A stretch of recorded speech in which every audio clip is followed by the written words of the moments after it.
মিয়া ছেলে বেলে ভালো কি এমনি হয়, ছেলে বানাতি হয়। ওনারা রাতবার ছেলে বানায় আর বেটারা কম্বল মুড় দিয়ে ঘুমায়, তাই উনি ছেলে বানানোর কারখানা খুলছে। শয়তান কোথাকার। এই কথাগুলো কুফরি কথা। ছেলে কি তুমি বানাইছো না আল্লাহ দিয়েছে? মেধাবী কে বানাইছে? আরে মিয়া দান বানাতি হয়, খালি লাগাই ঠিকই হয়। কোনটা বানায় দান? আমি এটা করেছি ওটা করেছি, দেখেন যেদিকে তাকাবেন সেদিকে আমাকে দেখতে পারবেন, খালি করেছি আর করেছি। এরপরে আরো সুযোগ দেন, দেখেন আগামীবার কি করে ছেড়ে দেই। রাস্তাঘাটে খাল বানাই দেবো, 12 মাস কাল নৌকো বেয়ে বেড়াবেন, আসমান ভেঙ্গে জমিনে না পাবো, দেখবেন কিয়ামত ঘটে যাবে, লাঠির মধ্যে মুগুর ভরি ছাড়ি দেবো। এই কথাগুলো সব কুফরি কথা। কি কথা? কুফরি কথা। এগুলো বলবেন না, এ করলে ঈমান আমল সব বাতিল হয়ে যায়। কথা কি বোঝা গেছে? 3 নম্বর বেদাত। বেদাত করব না। উলামায়ে কেরামের কাছ থেকে শুনে বেদাত করব না। আমার পীর যদি করে থাকে আমারে বুঝাইছে, আরে সেই আমলের অবস্থা আর এই আমলের অবস্থা আকাশ পাতাল। সেই সময় সবেমাত্র হিন্দুত্বে মুসলমান, সবেমাত্র হিন্দুত্বে মুসলমান। তো হিন্দুদের যে রুসুমাত ছিল তা মুসলমানদের ভিতরে প্রাথমিকভাবে কিছু রাখা লাগছে। হিন্দুরা মানুষ মরে গেলে কাঠুরে খাওয়াতো, মনে আছে না? যারা কাঠ আগে দিত সবাইরে দাওয়াত দিত, যারা কাঠ চলা আগে দিছিস সবাই অমুক দিন খাতি যাবে, ডাল ভাত খাওয়াবো। এখন সেই হিন্দুগুলো মুসলমান হয়েছে, এগে মানুষ মারা গেলে কোনো কিছু নেই, কিচ্ছু নেই। জান কাজে কেমন হলো, তাই হিন্দু থাই ভালো ছিল, 4 দিন মরার পর তো ডাল ভাত খাতি পেতাম। তা হুজুরা কলে যে না আমরা ইয়েরবো, আমরা 7 দিনের দিন একটা দোয়ার অনুষ্ঠান করে জিলাপি খাই করবো। তাতে ওগেটার থেকে বিরোধিতা করার জন্য এই কাজটুক সেই সময় করা লাগছে। যদিও এটা ইসলাম না, শরিয়াত না, এটা কাজ বেদাত, কিন্তু সেই সময় জরুরি ছিল। এখন যখন আমরা কোরআন সুন্নাহ বুঝে ফেলাইছি, আমরা কি মানুষ মাটি দিতে যাবো কাঠি দিয়ে খাওয়ার লোভে, জিলাপি খাওয়ার লোভে? এটা আমরা ফরজে কিফায়া আদায় লোভে। কথা কোন ঠিক না? ফরজে কিফায়া আদায় করে কাজে এই মুহূর্তে যত প্রকার বেদাত আছে সব ছেড়ে দিতে প্রস্তুত থাকবেন। সব ফরজ নামাজের পর 5 ওয়াক্ত মুনাজাত না করলে হুজুরির ইমামতি তাই না, এই সমস্ত ফাও কথা বলবেন না। ইমাম যদি বেশি প্রেসার দেন যে না মুনাজাত না করলে চাকরি ছুটি হবে, সভাপতি, সেক্রেটারি, ক্যাশিয়ার, উপরস্থ নেতাগুতা সব কয়জন মিলে জোট করছে, খালি একবার মুনাজাত ছাড়িয়ে বাদ দিলিয়ে ও হুজুরি চাকরি খাবো। হুজুর খুব সতর্ক হয়ে গেছে, মুনাজাত তো করাই লাগবে। তো মুনাজাত যদি করতে হয় তাহলে করার মতোই করবো। হুজুর এবার সব মুনাজাত আরবিতে বানাই ফেলাইছে মুফতি সাহেবের কাছে শুনি। আর সেই পর্যন্ত সব আমিন আমিন কর জন্য বসে রয়েছে। এবং সব মুনাজাত করতেছে, আল্লাহুম্মা খুজ আদাই, ওটাকে আল্লাহুম্মা আমিন, আল্লাহুম্মা খুজ আদাই, আল্লাহুম্মা শাত্তিত শামলাহুম, আল্লাহুম্মা মাজ্জিক জামাহুম, আল্লাহুম্মা দাম্বির দিয়ারাহুম, আল্লাহুম্মা সাব্বিদ উজুহাহুম, আল্লাহুম্মা খুযহুম আখযা আজিজিন মুক্তাদির ওয়া লা তুসাল্লিত আলাইয়া মান লা ইয়ারহামুনা। আল্লাহ যে কয়টা আমার পিছনে লাগছে ওই কয়টারে ধরো, সেই কয়টাই কয় আল্লাহুম্মা আমিন ধরো। মুনাজাত যদি করতে হয় তাহলে কিরকম করতে আমি জানি। আল্লাহুম্মা কালিম বাইনা কালিমাতিহিম, আল্লাহ ওই কটার মধ্যে মতানৈক্য সৃষ্টি করে দাও, সেই কটাকে আল্লাহুম্মা আমিন কইয়েই ঘুষোঘুষি শুরু হয়ে গেছে। যাকে মুনাজাত তাকে নামে কবুল আছে, তারাই কয় করো কবুল, তা কি এর আল্লাহ একটু বাড়াবাড়ির দরকার। মুনাজাত হলে আমার মুনাজাত আমার কি কি দরকার সেটা আমি জানি, আমারটা কি ইমাম সাহেব জানে নাকি? ইমাম সাহেবরা মুনাজাত করতে দায়িত্ব দিছি, ইমাম সাহেব তার মা বাপরে বেসতে ফাটাই দিচ্ছে, তার বউ সাল মেয়ে অসুস্থ তাকে সুস্থ বানাই ফেলাচ্ছে, উনার অভাব আছে তাদের নিয়ে যাচ্ছে। আমার কথা একটা কলুই নিয়ে, অথচ আমার তাহিদি মুনাজাত জিলাপি টিলাপি সব খাই আমার কাছে 500 টাকা নিয়ে যাবে। কারণ তার যার যার জরুরত সেই সেই ব্যক্ত করে। আপনার কি প্রয়োজন এটা আপনি জানেন। ফরজ নামাজের পরে আপনি করেন, একা একা করেন, আপনার অনেকক্ষণ ধরে ইমাম সাহেব আল্লাহুম্মা আমিনকে মুখ মুছে ফেলাইছে, আপনি সেই সাথে সাথে আপনার তো কতটা বাইর হয়ে গেছে। উনি মোছে মুসুক, আমার তো যা যা আছে সব আমি কব, পরে আমি যে সময় মুসার দরকার সেই সময় মুছবো। কথা বলেন, নামাজের ভিতরে অনুসরণ জরুরি, মুনাজাতের মধ্যে তো একা জরুরি না। কুচিয়া গ্রাম কেন্দ্রীয় জামে মসজিদ আলফাডাঙ্গা ফরিদপুর বাংলাদেশের উদ্যোগে আয়োজিত প্রথম বার্ষিক হজ মাহফিল। অধ্যকার মাহফিলের সম্মানিত সভাপতি জনাব আলহাজ মোহাম্মদ বাকিয়ার রহমান, অবসরপ্রাপ্ত প্রধান শিক্ষক ও সমাজসেবক, মাহফিলে উপস্থিত আপনাদের কৃতি সন্তান হযরত মাওলানা হাফেজ মুফতি ইউসুফ হুসাইন সাহেব, মুহতামিম তারাইল ফুকরা মাদ্রাসা, হযরতে উলামায়ে কেরাম প্রত্যেকেই যার যার হিসাব মতো যে যেমন বোঝে উম্মতকে সেভাবে বোঝানোর চেষ্টা করে। সময়ের পার্থক্যে আল্লাহ পাক রব্বুল আলামিন রুচিরও বেশ কম করে দিয়ে থাকেন। আমরা যখন ছোট ছিলাম, 4 বছর, 5 বছর, 6 বছর, 7 বছর এই বয়সী ছিলাম, তখন যে রুচি ছিল, 14, 15, 16, 18, 20 বছর বয়সে কি রুচি সেরকম থাকে? ছোটবেলায় শিশুকালে 2-4 বছর থেকে নিয়েই মানুষের পোলাপানের স্বভাব থাকে সিজনের সবচেয়ে আগের খেজুর কিরা খাতি পারে পাল্লা, খেতে যাইয়ে কলই সিম আগে কিরা খাইছে এর একটা পাল্লা চলে, আগ বড়ই কিরা খাইছিস, সবচেয়ে আগে ছোট আম কিরা খাইতে পারছো, এগুলো একটা পাল্লা ছিল। ওই সময় মনের ভিতরে একবারও আসে নাই যে কিডা আগে বিয়ে করতে পারছে সেই পাল্লা, এ বুদ্ধি আসে না সে সময়। ওই সময় ওই রুচি ধীরে ধীরে যখন একটু সাবালেগ হয়ে ওঠে, বড় হয়ে ওঠে, তখন ওই বয়সের একটা রুচি আছে, সেটা যার যেমন চলে গেছে। যাইতে যাইতে একটা সময় এসে যায় যে বিবাহ করতে হবে। বিবাহ করার পরে ফিরে নতুন রুচি আসে, এখন ছেলে মেয়ের আব্বা হতে হবে। কিছুদিন সে অবস্থায় চলার পরে ছেলে মেয়েও যখন বড় হয়ে যায়, তখন শখ হয় মেয়ে থাকলে জামাইয়ের আব্বা ডাক শুনবো, যোগ্য ছেলে থাকলে বেটার বোর আব্বা ডাক শুনবো। রুচি খালি পরিবর্তন হতেই আছে। এও যখন হয়ে যায়, ছেলে মেয়ে বিয়ে দেওয়া হয়ে যায়, তখন শখ জাগে দাদা আর নানা ডাক শুনলে কেমন শোনা যাবে, ঠিক কিনা? ছোটরা ঠিক কাউকে এত তাড়াতাড়ি, তোমরা কি এত ক্লাস পার হয়েছে নাকি? এ পর্যন্ত যারা আইছে তারা বুঝতেছে। তো সব জগতে এরকম রুচির পরিবর্তন আছে। এখন আমাদেরও যে অবস্থায় চলে আসছি, একটা সময় ছোটপার হুজুর রহমতুল্লাহ মাঠে ছিলেন, সেনাটির হুজুর আসতেন, আলী হোসেন সাহ হুজুর আসতেন, গহরডাঙ্গার রুহুল আমিন সাহ, গহরডাঙ্গার সাইনুদ্দিন সাহ, ওমর আহমদ সাহ হুজুর, পিসা হুজুর, চৌমনি হুজুর, কাশিনী হুজুর, মোহতাম সাহ হুজুর আসতেন, দলা হুজুর মাঠে বয়ান করতেন, আরো মুরব্বীরা যারা ছিলেন। সে সময় আমরা নতুন একটু ইয়াং মাঠে আসছি, তো জজবায় যুবক মানুষ, স্বাস্থ্য শরীর যা ছিল, শক্তি ছিল গায়ে, খুব চিল্লাই চিল্লাই ওয়াজ করতাম। ছোটপার হুজুর আমার একদিন বললেন, মিয়া অত চেঁচাইও না, একটু আসতে কও, মেলা দিন করতে পারবা। তো বলতাম যে হুজুর, যে কথাটা যেমন ওই কথাটাকে ওই স্পিরিটে না বললে মনে হয় যেন কথা হিট করতেছে না।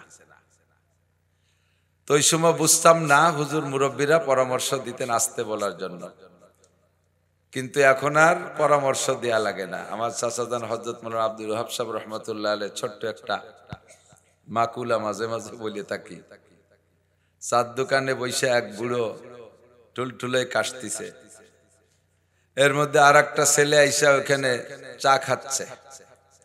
তো নাম জিজ্ঞেস করলো, দেখা গেল যে ওনার পরিচিত একজনের ছেলে। তো বলতেছে, বাপ তোর আব্বার আমি এই জায়গা বসে কত যে কাশিয়ে পাল্লা দিছি, 2-3 মাস দেখিনি, মরিয়ে গেছে নি তোর বাপ? কয় না কাকা, মল্লি তো মাইকিং শুনতেন, জানাজায় যাইতেন। কয় যে দোকানে আসে না, তো কোথায় থাকে? বাড়ি থাকে। তোর আব্বার যে খুব কাশ ছিল, সে কাশ কি হয়েছে? আমার তো সে কাশই সারতেছে না। কয় কাকা বাড়ি থাকে, অসুস্থ, তবে কাশে আনার কাশে না। শেষে কি ওষুধ খাইয়ে সারলো? কয় যে শেষে কোনো ওষুধই কাজ হয়নি, এমনি কাশতে কাশতে বল পায় না, সে সালাম দিছে। কাশতি কাশতি বল পায় না বলে সালাম দিছে, বল থাকলে আরো কিছুদিন কাশতো। তো সময় হয়ে গেলে যখন বল থাকে না, এমনি কাশ ছেড়ে দিতে হয়, ঠিক না? সিংহের মতো শক্তি সাহস সব হয়ে গেছে গত, কোনো মতে আজ বেঁচে আসি ভাই খাকশিয়ালের মতো। শেখ সাদি রহমতুল্লাহ আলাইহের কবিতা, এক বুড়ি বসি রং ঘষি ঘষি কালো করছিল কেশ, কহিলাম গো বুড়িমা তোমার বুদ্ধি তো আছে বেশ। এক বুড়ি এরকম কুজোয়ে বসিয়ে গেছে, রাস্তার পাশে একটা সাবলা ঘর, তার মধ্যে থাকে। তো বুড়ি আয়না ধরে দেখে যে চুল দাড়ি পাইয়ে, না বুড়ির তো দাড়ি নাই, চুল পাইয়ে সাদা ফকা ফক সাদা, চামড়া চুমড়ো ঝুলিয়ে গেছে, কুজো হয়ে থাকে সবসময়। শীত হয়ে শুলি ওই কুজো অবস্থায়, শীত হয়, টান টান হয় না কোনো সময়। এই বুড়ির মাথার পাকা চুল নিজের পর খুব খারাপ লাগতেছে, এইরকম পাকা পাকলো। তো সে সময় তো আর এই কালের এই মেহেদি ফেহেদি নাই, তো এই চুল রে কালো বানায় একটু ইয়াং হবে, এই জন্য আড়ির ফাঁসাচ্ছে কালি খানিক কাহিয়ে নিয়ে কলার পাতার উল্টো বসে শস্যর তেল দিয়ে ফেটিয়ে আয়না ধরে মাখাইয়ে বেশ কালা বানাচ্ছে। তো শেখ সাদি কবি মানুষ ওই জায়গাতে যায়। তো সাদি ওনাকে দেখে বলতেছে, এক বুড়ি বসি রং ঘষি ঘষি কালো করছিল কেশ, কহিলাম গো বুদ্ধি বুড়িমা তোমার বুদ্ধি তো আছে বেশ, ভালোই তো বুদ্ধিমান। পাকা চুল কালো হইবে হয়তো কালো রং মাখাইলে, কুজপির তব হবে না কো সোজা হাজারো মালিশ দিলে। ইয়াং হতে খালি কি চুলি কালি মাহালি হয় নাকি? মাজা সোজা হতে হবে না। তুমি যে কুজো হয়ে গেছো, চুল কয়টা না কালি দিয়ে কালা বানাবে না, মাজা সোজার মানে কোন মলম দিয়ে? তো বুড়ি শেখ সাদিরে জবাব দেয়, সিংহের মতো শক্তি সাহস সব হয়ে গেছে গত, কোনো মতে আসবে সে আসি ভাই খ্যাকশিয়ালের মতো। ও সাদি তুমি আজকে দেখি আমারে ধিক্কার দাও, লজ্জা দাও, ব্যঙ্গ করো, ঠাট্টা করো, আমি কোন মহিলা তা তোমার জানা নাই। আমি যখন আমার স্বামীর ঘরে প্রথম এসেছি, আমার স্বামীর অনেকগুলো ছাগল এই পাহাড়ের পাদদেশে চড়াইতো, ঘাস খাইতো। স্বামী অন্য কাজে চলে যাইতেন, আমাকে বলে যাইতেন তুমি ছাগলগুলো চোখে চোখে রাখবা, পাহাড় থেকে মাঝে মাঝে বাঘ আইসা ছাগলের পর আক্রমণ করে ছাগল কেড়ে নিয়ে যায়, তুমি একটু দেখে রাখবা। আমি সেই মহিলা, যখন আমি নবযৌবনে আমি এই স্বামীর ঘরে এসেছি, আমার শক্তি সাহস আর শারীরিক অবস্থা এমন ছিল, আমার এই ছাগলের পালের থেকে একদিন একটা বাঘে আইসা ছাগল নিয়ে গেল, আমি পিছে পিছে কি আর কি দুনিয়া ভরে আল্লাহু আকবার, আমার এই পালের থেকে ছাগল নিয়ে গেছে, আমি বাঘের পিছনে পিছনে দৌড়াই যাইয়া ওই বাঘরে ধরে হাতের মধ্যে তারে গলা চিপে মাইরিয়া তার মুখের থেকে ছাগল কেড়ে আনছিলাম। বাঘের মুখের থেকে ছাগল কাটতে পারে সিংহ ছাড়া আর কেউ না, কথা কন। আমি সেই মহিলা আজকে কোনো মতে খ্যাকশিয়ালের মতো বসে আছি, তাই তুমি আমারে ধিক্কার দাও। আশাবাস সগীরা ওয়া আফনাল কাবীর কাররুল গদাতে ওয়া মাররুল আশি। ছোটবেলা থেকে বড় হইলাম, শিশু থেকে যৌবনে আসলাম, যৌবন থেকে এখন বার্ধক্যে চলে যাচ্ছি। দিনের পরিবর্তে রাতের পরিবর্তে রাত আসে, দিন যায়, দিন আসে রাত যায়, এমন করতে করতে সব মানুষ একদিন বুড়ো হয়ে যাবে যদি হায়াত পায়। আমিও তেমনই বুড়ো হয়ে গেছি। আমার যুবক তোমরা যারা আছো সব লক্ষ্য করবা, কোনো কথা বেখেয়ালে যেন ছুটে না যায়। তুমি একদিন বুড়ো হয়ে যাবা, তুমি একদিন বুড়ো হয়ে যাবা। এখন তুমি বুড়ো হওয়ার অপেক্ষায় আছো, এই বয়সে যদি ইবাদত বন্দেগী করে বুজুর্গ হইয়া যাই, তাহলে যৌবনকালের যে আনন্দ এ করব কবে? কাজে এখন একটু করে নেই, বুড়ো হয়ে গেলে খুব ইবাদত করব, মসজিদের কোনায় পড়ে থাকবো, মসজিদিতে বেরোবা না, এমন সিদ্ধান্ত নিয়েছে। এইটা তোমার ভুল সিদ্ধান্ত। বুড়োকালে তুমি বুড়ো হয়ে দেখো কতটা সম্ভব। বুড়োকালে এক ওয়াক্তের নামাজ, 3 প্রকারের নামাজ পড়তে 3 বার ওযু বানানো লাগে। এক ওযুতে 3 বার, এক ওয়াক্তে 3 প্রকারের নামাজ পড়ি সারা যায় না। বাড়িতে ওযু বানায় যে কোনো মতে ফরজ 4 সুন্নত 4 রাকাত পড়ছে জোহরে, এর মধ্যে তলপেট চিপে ধরে বাড়াইছে দিয়েছে। কে যে কাকা না ফরজ পড়বেন না, আর সে ওযু ছুটি গেছে। কি বাইরে যাই ওযু বানাই আবার ফরজ 4 রাকাত পড়ে সুমো দিয়ে বাড়াইছে, হ্যাঁ এই গেল না। কি হয়েছে? কাজে পেশাব আইছে, আবার বাইরে যে পেশাব করে আইসে ওযু বানায়, আর শেষের 2 রাকাত পড়া লাগে। কতক্ষণ আইসে গুলোই দিয়ে কিছুই নাই। এইরকম ঘটনা ঘটি যাচ্ছে অহরহ। আর এখন যে বয়স আছো, সকাল 9টায় গোসল করবাই, গোসলে রোজু দিয়ে সারা দিন পরে ঈশার নামাজ পড়িয়ে শুইতে পারো, এমন সুন্দর বডি। তবে আল্লাহ বাসালি, ফেসবুক আর ইউটিউব যেভাবে দেখতেছো তার তোমাকে কপালে হবে না। বুড়ো আর আগেই ডায়াবেটিসে সব সেদ্রাই ভরতেছে। হ্যাঁ, 5 মাইল যাতে 6 বার পেশাব করা লাগে রাস্তায়, সব দিন শেষ করে ফেলাইছো ফেসবুক আর ইউটিউব দিয়ে। আল্লাহ সবাইরে সুস্থ রাখুক, বাঁচায় রাখুক, বলেন আমিন। আপনাদের আনিস সাহেব আমাদের গোপালগঞ্জের ওসি ছিলেন। উনি থাকাকালে কয়েকবারই দাওয়াত দেশে যাইতে সুযোগ পাইনি। অত্যন্ত মহাব্বত, মনে আন্তরিকভাবে ভালোবাসা, ওলামাই কেরামের খেদমতে সবসময় নিয়োজিত থাকতেন। খুব ভালো অফিসার ছিলেন। কোনো বদনাম নিয়ে গোপালগঞ্জ থেকে যায়নি আল্লাহর রহমতে। একজন অফিসার এক এলাকায় চাকরি করলে সেখান থেকে সুনামের সাথে যাইতে পারা, এটা তার বিশাল একটা অর্জন। কথা কন না? আপনাদের নিজেদের ভিতরে কেমন সম্পর্ক আছে আমি জানি না, তবে আশা করি ভালো আছে। উনি গত বছর দাওয়াত দিয়েছিলেন আপনাদের এই মাহফিলের জন্য। পরবর্তীতে আবার আপনাদেরই আলফাডাঙ্গার ওই পাশে বাড়ি, আমাদের গোপালগঞ্জের এডিশনাল এসপি ছিলেন। উনি আনিস সাহেবকে বলেন যে আনিস সাহেব, হুজুর এবার আমাকে দেন, আপনি আগামীবার নিয়েন। পরে উনি নিয়ে গেলেন। গতবার ওনার মাহফিল করছি, এবার এখানে আসছি। স্যারের মাহফিলে যাইয়া এক কিস্সা মনে পড়ে গেছে। গতবার যে মাহফিলে গেছি এসপি সাহেবের, যে এই যে পান তো রয়েছে, যারা পান খায় তারা খাচ্ছে, চুনও সবাই নিয়ে খাচ্ছে। পরে আমি পান খাতে যাইয়া চুন একটু পানের গায়ে মাহাই, পানের গায়ে চুন মাখালি পরা চুনির একটা কালারে পান, তো পানের গায়ে শুকনো শুকনো পাওয়া যায়। তা চুন যে জায়গা মাখাই ওই জায়গা কালার হয়ে যাচ্ছে, লেপা হয়ে যাচ্ছে, চুনটা পানে টানতিছে না, কেমন কেমন গিরান হচ্ছে। পরে নাই শুয়ে দিয়ে যে চুন না কোনো রং হবে। পরে একজন কহা রঙের বালতিতে খানিক রং আনি তুইছে, সব পানিরা খাইয়ে সাফা করে ফেলেছে। সেই রং অর্ধেক খেয়ে ফেলেছে, আমরা কেউ টেরই পাইনি। আল্লাহু আকবার। সেই গতবারে মাহফিল আল্লাহ এবার নিয়ে আসছে। বসে আছেন, আমি আলফাডাঙ্গার থেকেই বক্তা হয়েছি, শুরু করছি। সেই সময় বাইসাইকেলে আসতাম, ভ্যানে আসতাম। লাস্টে যে মুক্তবার একখান মোটরসাইকেল কিনলাম 30,000 টাকা দিয়ে, তা মাস 2 চালাইয়ে আষাঢ় ফাঁচার খেয়ে ইটে বেশি বেলায় দিছি। পরে আর আশাই কম হয়ে গেছে, দূরে দূরে ডাক হয়ে গেছে। এখন সারা দেশে দৌড়দৌড়ি করি। কালকে আসছি চট্টগ্রাম থেকে, তার আগের দিন টেকনাফ, কক্সবাজার, ওই দূর সাইডে আসছি। তো আল্লাহ পাক রব্বুল আলামিন সুস্থভাবে আসার তৌফিক দিয়েছে, যেন আমি শুকর আদায় করি। ওয়াজের সার সংক্ষেপ যা শুনেছেন সেই কথাগুলো নিয়ে আমি শেষ ফিনিশিং একটা আলোচনা করার ইচ্ছা করেছি। আল্লাহ পাক রব্বুল আলামিন যেন তৌফিক দান করে। সবাই বলেন আমিন। সবাই শুনতেছেন তো, লক্ষ্য করতেছেন তো ইনশাআল্লাহ? হ্যাঁ, খেয়াল আছে তো? একটা তারিখ আগে মুখস্থ করে নিয়ে একটু বলেন। 31 জানুয়ারি, 1-2 ফেব্রুয়ারি 2025 নির্বাচন হবে। বিশ্ব ইজতেমা, টঙ্গীর বিশ্ব ইজতেমা।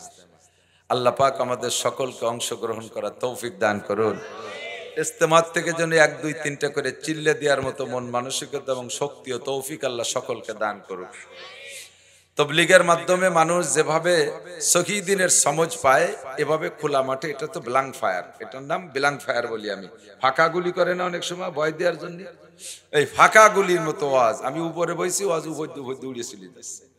আর তবলিগে যে আলো টার্গেট করে গুলি করে, আমি কুলুক কিরম ধরলেন, আমি ভাতের নেলা কিরম গালে দিলেন, অত জোরে কি জন্য, অত জোর লাগবে না, আস্তে, অত জোরে ঠিকই দরকার নেই, আস্তে আস্তে ঠিক দিলে ঠিক হবে।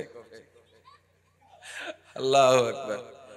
তো ও জায়গাতে দস্তরখান বিছালেন না কেন? হ্যাঁ, চিত হয়ে শুলেন কেন? উবুর হয়ে মসজিদে ঘুমালেন কেন?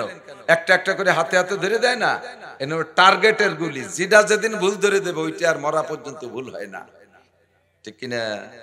এই জন্য দাওয়াত ও তবলিগের দাওয়াত আজীবন দিয়েছি, এখনো দেই, জীবন ভরে দেবো ইনশাআল্লাহ। আল্লাহ তাআলা আমাদের সকলকে তৌফিক দান করে, বলেন আমিন। আল্লাহ রাব্বুল আলামিন মানুষকে বানানোর ইতিহাস কি আপনারা উলামাই কিরামের কাছ থেকে বহু শুনেছেন। আমার আলোচনার শুরুতে একটু আমি শুরুতে না বলে পারছি না, আল্লাহ পাক মানুষকে বানাইছেন নিজ হাতে, বলেন সুবহানাল্লাহ। যত সৃষ্টি করেছেন আল্লাহ তাআলা, কোন সৃষ্টি বানাইতে আল্লাহ তাআলা হাত দেয় নাই। এত বড় আসমান আল্লাহ হাত দিয়ে বানায়নি, এত বড় বিশাল জমিন, ওয়াইদাল কি বলা হয়, আওয়ালা ইয়ানজুরুনা ইলাল ইবিলি কাইফা খুলিকাত, উট কেমন বানাইছি দেখো নাই? এই উটটারে এত ঢঙ্গা বেঢঙ্গা করে বানাইতে আমি হাত ব্যবহার করি নাই। ওয়াইলাল জিবালি কাইফা নুসিবাত, যে দেখো পাহাড় পর্বতমালা, কি বিশাল পাহাড়, এক কদম এক কুদাল মাটি আমি কেউ রেদে কাটাই নেই, একখান পাথর আমি কেউ রেদে ধরাই নেই। ওই বিশাল পর্বতমালা আমি কিভাবে বানাইছি, সবকিছু কত সুন্দর বানাইছি। ওয়াইলাল আরদে কাইফা সুতিহাত, এই বিশাল জমিনটা আমি কিভাবে বিছাইলাম। আফালা ইয়ানজুরুন, তোমরা কি দেখো না? আসমানটা বানাইলাম, জমিনটা বানাইলাম, পাহাড় বানাইলাম, পর্বত বানাইলাম, সূর্য বানাইলাম, চন্দ্র বানাইলাম, ফেরেশতা বানাইলাম, জিনও বানাইলাম। অসংখ্য সৃষ্টি করেছি, একটাও বানাইতে আমার হাত ব্যবহার করা লাগে নাই। তা কাকে দিয়ে বানাইছো? কোন ইঞ্জিনিয়ার বানাইছে? কোন রাজমিস্ত্রি বানাইছে? কয় না, একটা মেশিন ব্যবহার করেছি, সেটা হলো কোন মেশিন। কি মেশিন? কোন মেশিন। এই যে কাঠের দোকানে, ফার্নিচারের দোকানে কোন মেশিন আছে না, ওই একটা কোন মেশিন আছে আল্লাহর কাছে, তাই দিয়ে বানাইছে। তাই নাকি? ওয়া ইযা আরাদা শাইআন আইয়াকুলা লাহু কুন ফায়াকুন। আমি যা কিছু বানানোর ইচ্ছা করি শুধু কুন বলি, কাপ নুন পেশ কুন, ছোট্ট দুইটা অক্ষর, কাপ নুন পেশ কুন বললেই তা হয়ে যায়। বললেই সব হয়ে গেছে। কুন সামান, আসমান হয়ে গেছে। কোন আর দিন সাতটা জমিন হয়ে গেল। কোন শামসান, সূর্য হয়ে গেল। কোন কমার, চাঁদ হয়ে গেল। কোন মালাইকা, ফেরেশতা সব হয়ে গেল। কোন জিন্নাত, জিন তাও এভাবে কোন শব্দ দিয়ে বানাইছি। কিছু বানাইতে হাত ব্যবহার করি। 5টা জিনিস বানাইছি আমি হাত দিয়ে। কয়টা? 1 নম্বরে আমার আরশ বানাইছি আমি হাত দিয়া। আরশের উপরে আমি বসি, আমার কুরসি, এবং আরশটা বানাইছি আমি হাত দিয়া। ভালো ভালো রুচিশীল কাঠমিস্ত্রিরা মানুষের বিভিন্ন ফার্নিচার বানায় দেয়। দীর্ঘদিন ফার্নিচারের কাজ করার পরে মনের মধ্যে একটা শখ জাগে, কত বড় বড় লোকরা দামি দামি কাঠ দিয়ে কত সুন্দর চেয়ার বানাই দিলাম। আমার সারা জীবনের মেধা খাটাইয়া যত রং বেরঙের চেয়ার বানাইছি, সমস্ত চেয়ারের থেকে অংশ অংশ মডেল বের কইরা, তার থেকে কিছু কিছু রং আর ডং বের করে আইনা একত্রিত করে সবচেয়ে সুন্দর একটা চেয়ার আমি বানাবো, যেই চেয়ারে আমি নিজে বসবো। এমন করে সুন্দর একটা চেয়ার সে মন মতো বানায়। আল্লাহ পাক রব্বুল আলামিন বলেন, অসংখ্য চেয়ার দুনিয়ায় হবে, আমার সৃষ্টি মানব জাতি তার উপরে বসবা। আমি আল্লাহ পাক নিজে একটা চেয়ারে বসবো। আমার একটা সিংহাসন আর আমার একটা আসন আমি বানাইবো, একটা মঞ্চ বানাইবো। এইটা আমি আমার মন মতো পছন্দ মতো বানাবো। এইটা বানাইতে আল্লাহ কোন শব্দ ব্যবহার না কইরা নিজ হাতে আল্লাহ পাকের আরশ ও কুরসি তৈরি করেছে। 2 নম্বরে আল্লাহ পাক 8টা জান্নাতের মধ্যে জান্নাতে আদন নামে একটা জান্নাত আছে। এই জান্নাতটার ভিতরে সব কারুকার্য আল্লাহ পাক নিজ হাতে তৈরি করেছেন। আল্লাহ পাক রব্বুল আলামিন 3 নম্বর সৃষ্টি করেছেন, নিজ হাতে বানাইছেন কলম। যেই কলম দিয়ে 104 খানা আসমানি কিতাব লৌহে মাহফুজের মধ্যে লিখে রাখছে। যেই কলম দিয়ে আল্লাহ তাআলা জিরো ইনসানের তকদির আর ভাগ্য লেখে, কলমটা আল্লাহ পাকের বড় পছন্দের। যার কারণে আল্লাহ পাক কোরআন শরীফের ভিতরে একটা বিষয় কসম খেতে গিয়ে সেই কলমের কসমকে বলে সূরা কলম। 29 নম্বর পারা 2য় সূরা, নুন ওয়াল কলামি ওয়া মা ইয়াসতুরুন। কলমটা বড় উল্লেখযোগ্য, কলমটা আল্লাহর কাছে বড় প্রিয়। এই কলমটা আল্লাহ নিজ হাতে বানাইছেন। 4 নম্বরে মূসা আলাইহিস সালামের তাওরাত খান আল্লাহ পাক নিজ হাতে ওই কলম দিয়ে লিখেছেন। 1000 পারা 10 লক্ষ আয়াত বিশিষ্ট কিতাব পাথরের গায়ে আল্লাহ তাআলা নিজ হাতে কলম দিয়ে লিখেছেন। 5 নম্বরে সমস্ত মানুষের মাথা গলার উপরে টুক আল্লাহ পাক নিজ হাতে তৈরি করেন। জোরে কর না সুবহানাল্লাহ। আদমকে বানানোর সময় আল্লাহ ফেরেশতাদেরকে নিয়ে মত বিনিময় সভা করেছেন।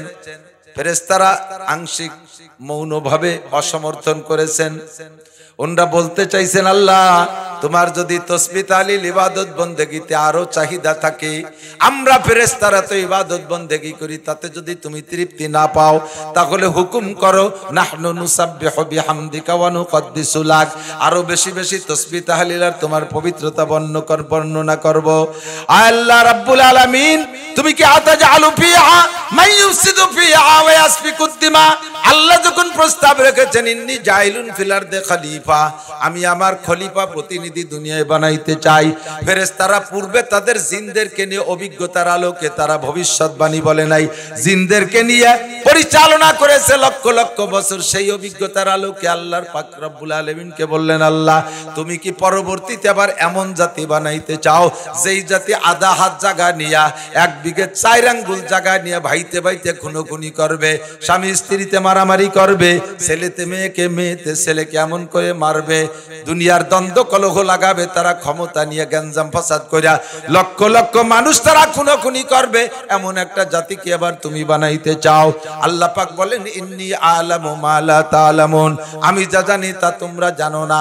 ফাখালাকাল্লাহু আদামা বিয়াদাই, আল্লাহ পাক পাক্কা সিদ্ধান্ত নিলেন আদমকে নিজ হাত দিয়ে বানাবেন, তবে গলার নিচের টুক বানাইতে ফেরেশতাদেরকে মাধ্যমে বানাইলেন। যাও গোটা দুনিয়া থেকে মাটি নিয়ে আসো। আদমকে আদম বলা হয় এজন্য, আদম মানে চামড়া, আদম মানে চামড়া। গোটা দুনিয়ার মাটির উপরি ভাগ নিয়ে এসো, চামড়াটা নিয়ে এসো। সারা দুনিয়ায় কিয়ামত পর্যন্ত যতদূর মানব বসতি হবে এত দূরের ভিতরে থেকে জমিনের উপরি ভাগ ফেরেশতারা গুছাই নিয়ে আল্লাহ পাকের কাছে দিলেন। আল্লাহ আনসি মাটি, আল্লাহ কায় খামিরা বানাও, বানাইলেন খামিরা। এবার বললেন আল্লাহ একটা নমুনা দিয়ে দিলেন গলার নিচের টুক বানানোর জন্য। গলার নিচের টুক আল্লাহ ফেরেশতাদের মাধ্যমে বানানোর পরে আল্লাহ পাক ফেরেশতারা বললেন আল্লাহ আদম কি মাত্র এইটুক না আর কোন পার্সপাতি এর সাথে সংযুক্ত হবে? আল্লাহ পাক বললেন তা আসল টুকি তো ওই রে, সে কথা কবে, স্পিকার নাই, হেডলাইট নাই, সে ইয়ারফোন নাই, কান নাই, তো আদম আর টুকাই কি রে? আল্লাহ সেই টুক বানাবো কিভাবে? আল্লাহ কয় ওই টুক তোমরা বানাতে পারবা না। গলার নিচের টুক কোটি কোটি মানুষের ভিতরে মিল হয়ে গেলে কিছু আসে যায় না।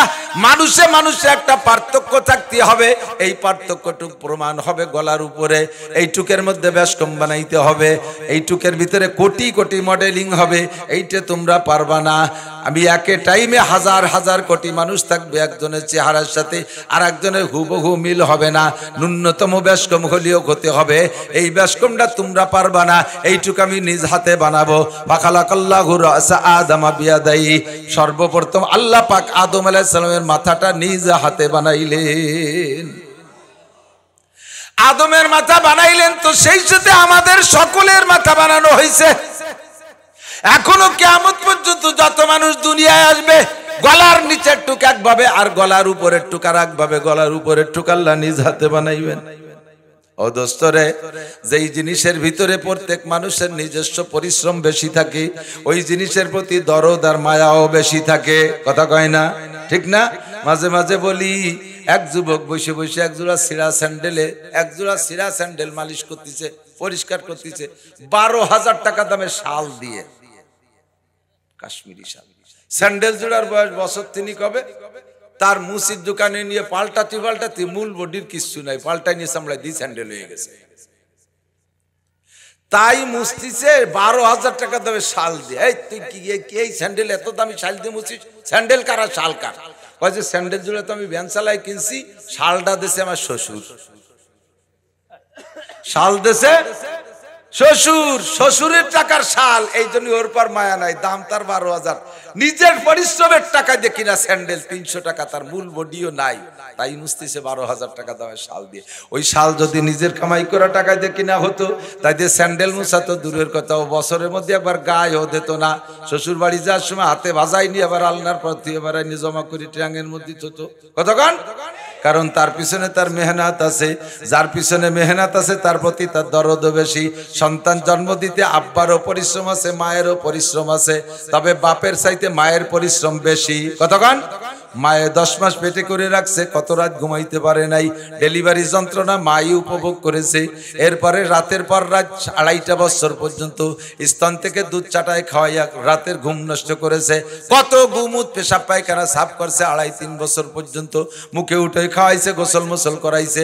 বাপে তো আর এই পরিশ্রম করে না, যার কারণে সন্তানের প্রতি বাপের চাইতে মায়ের দরদ বেশি হয়।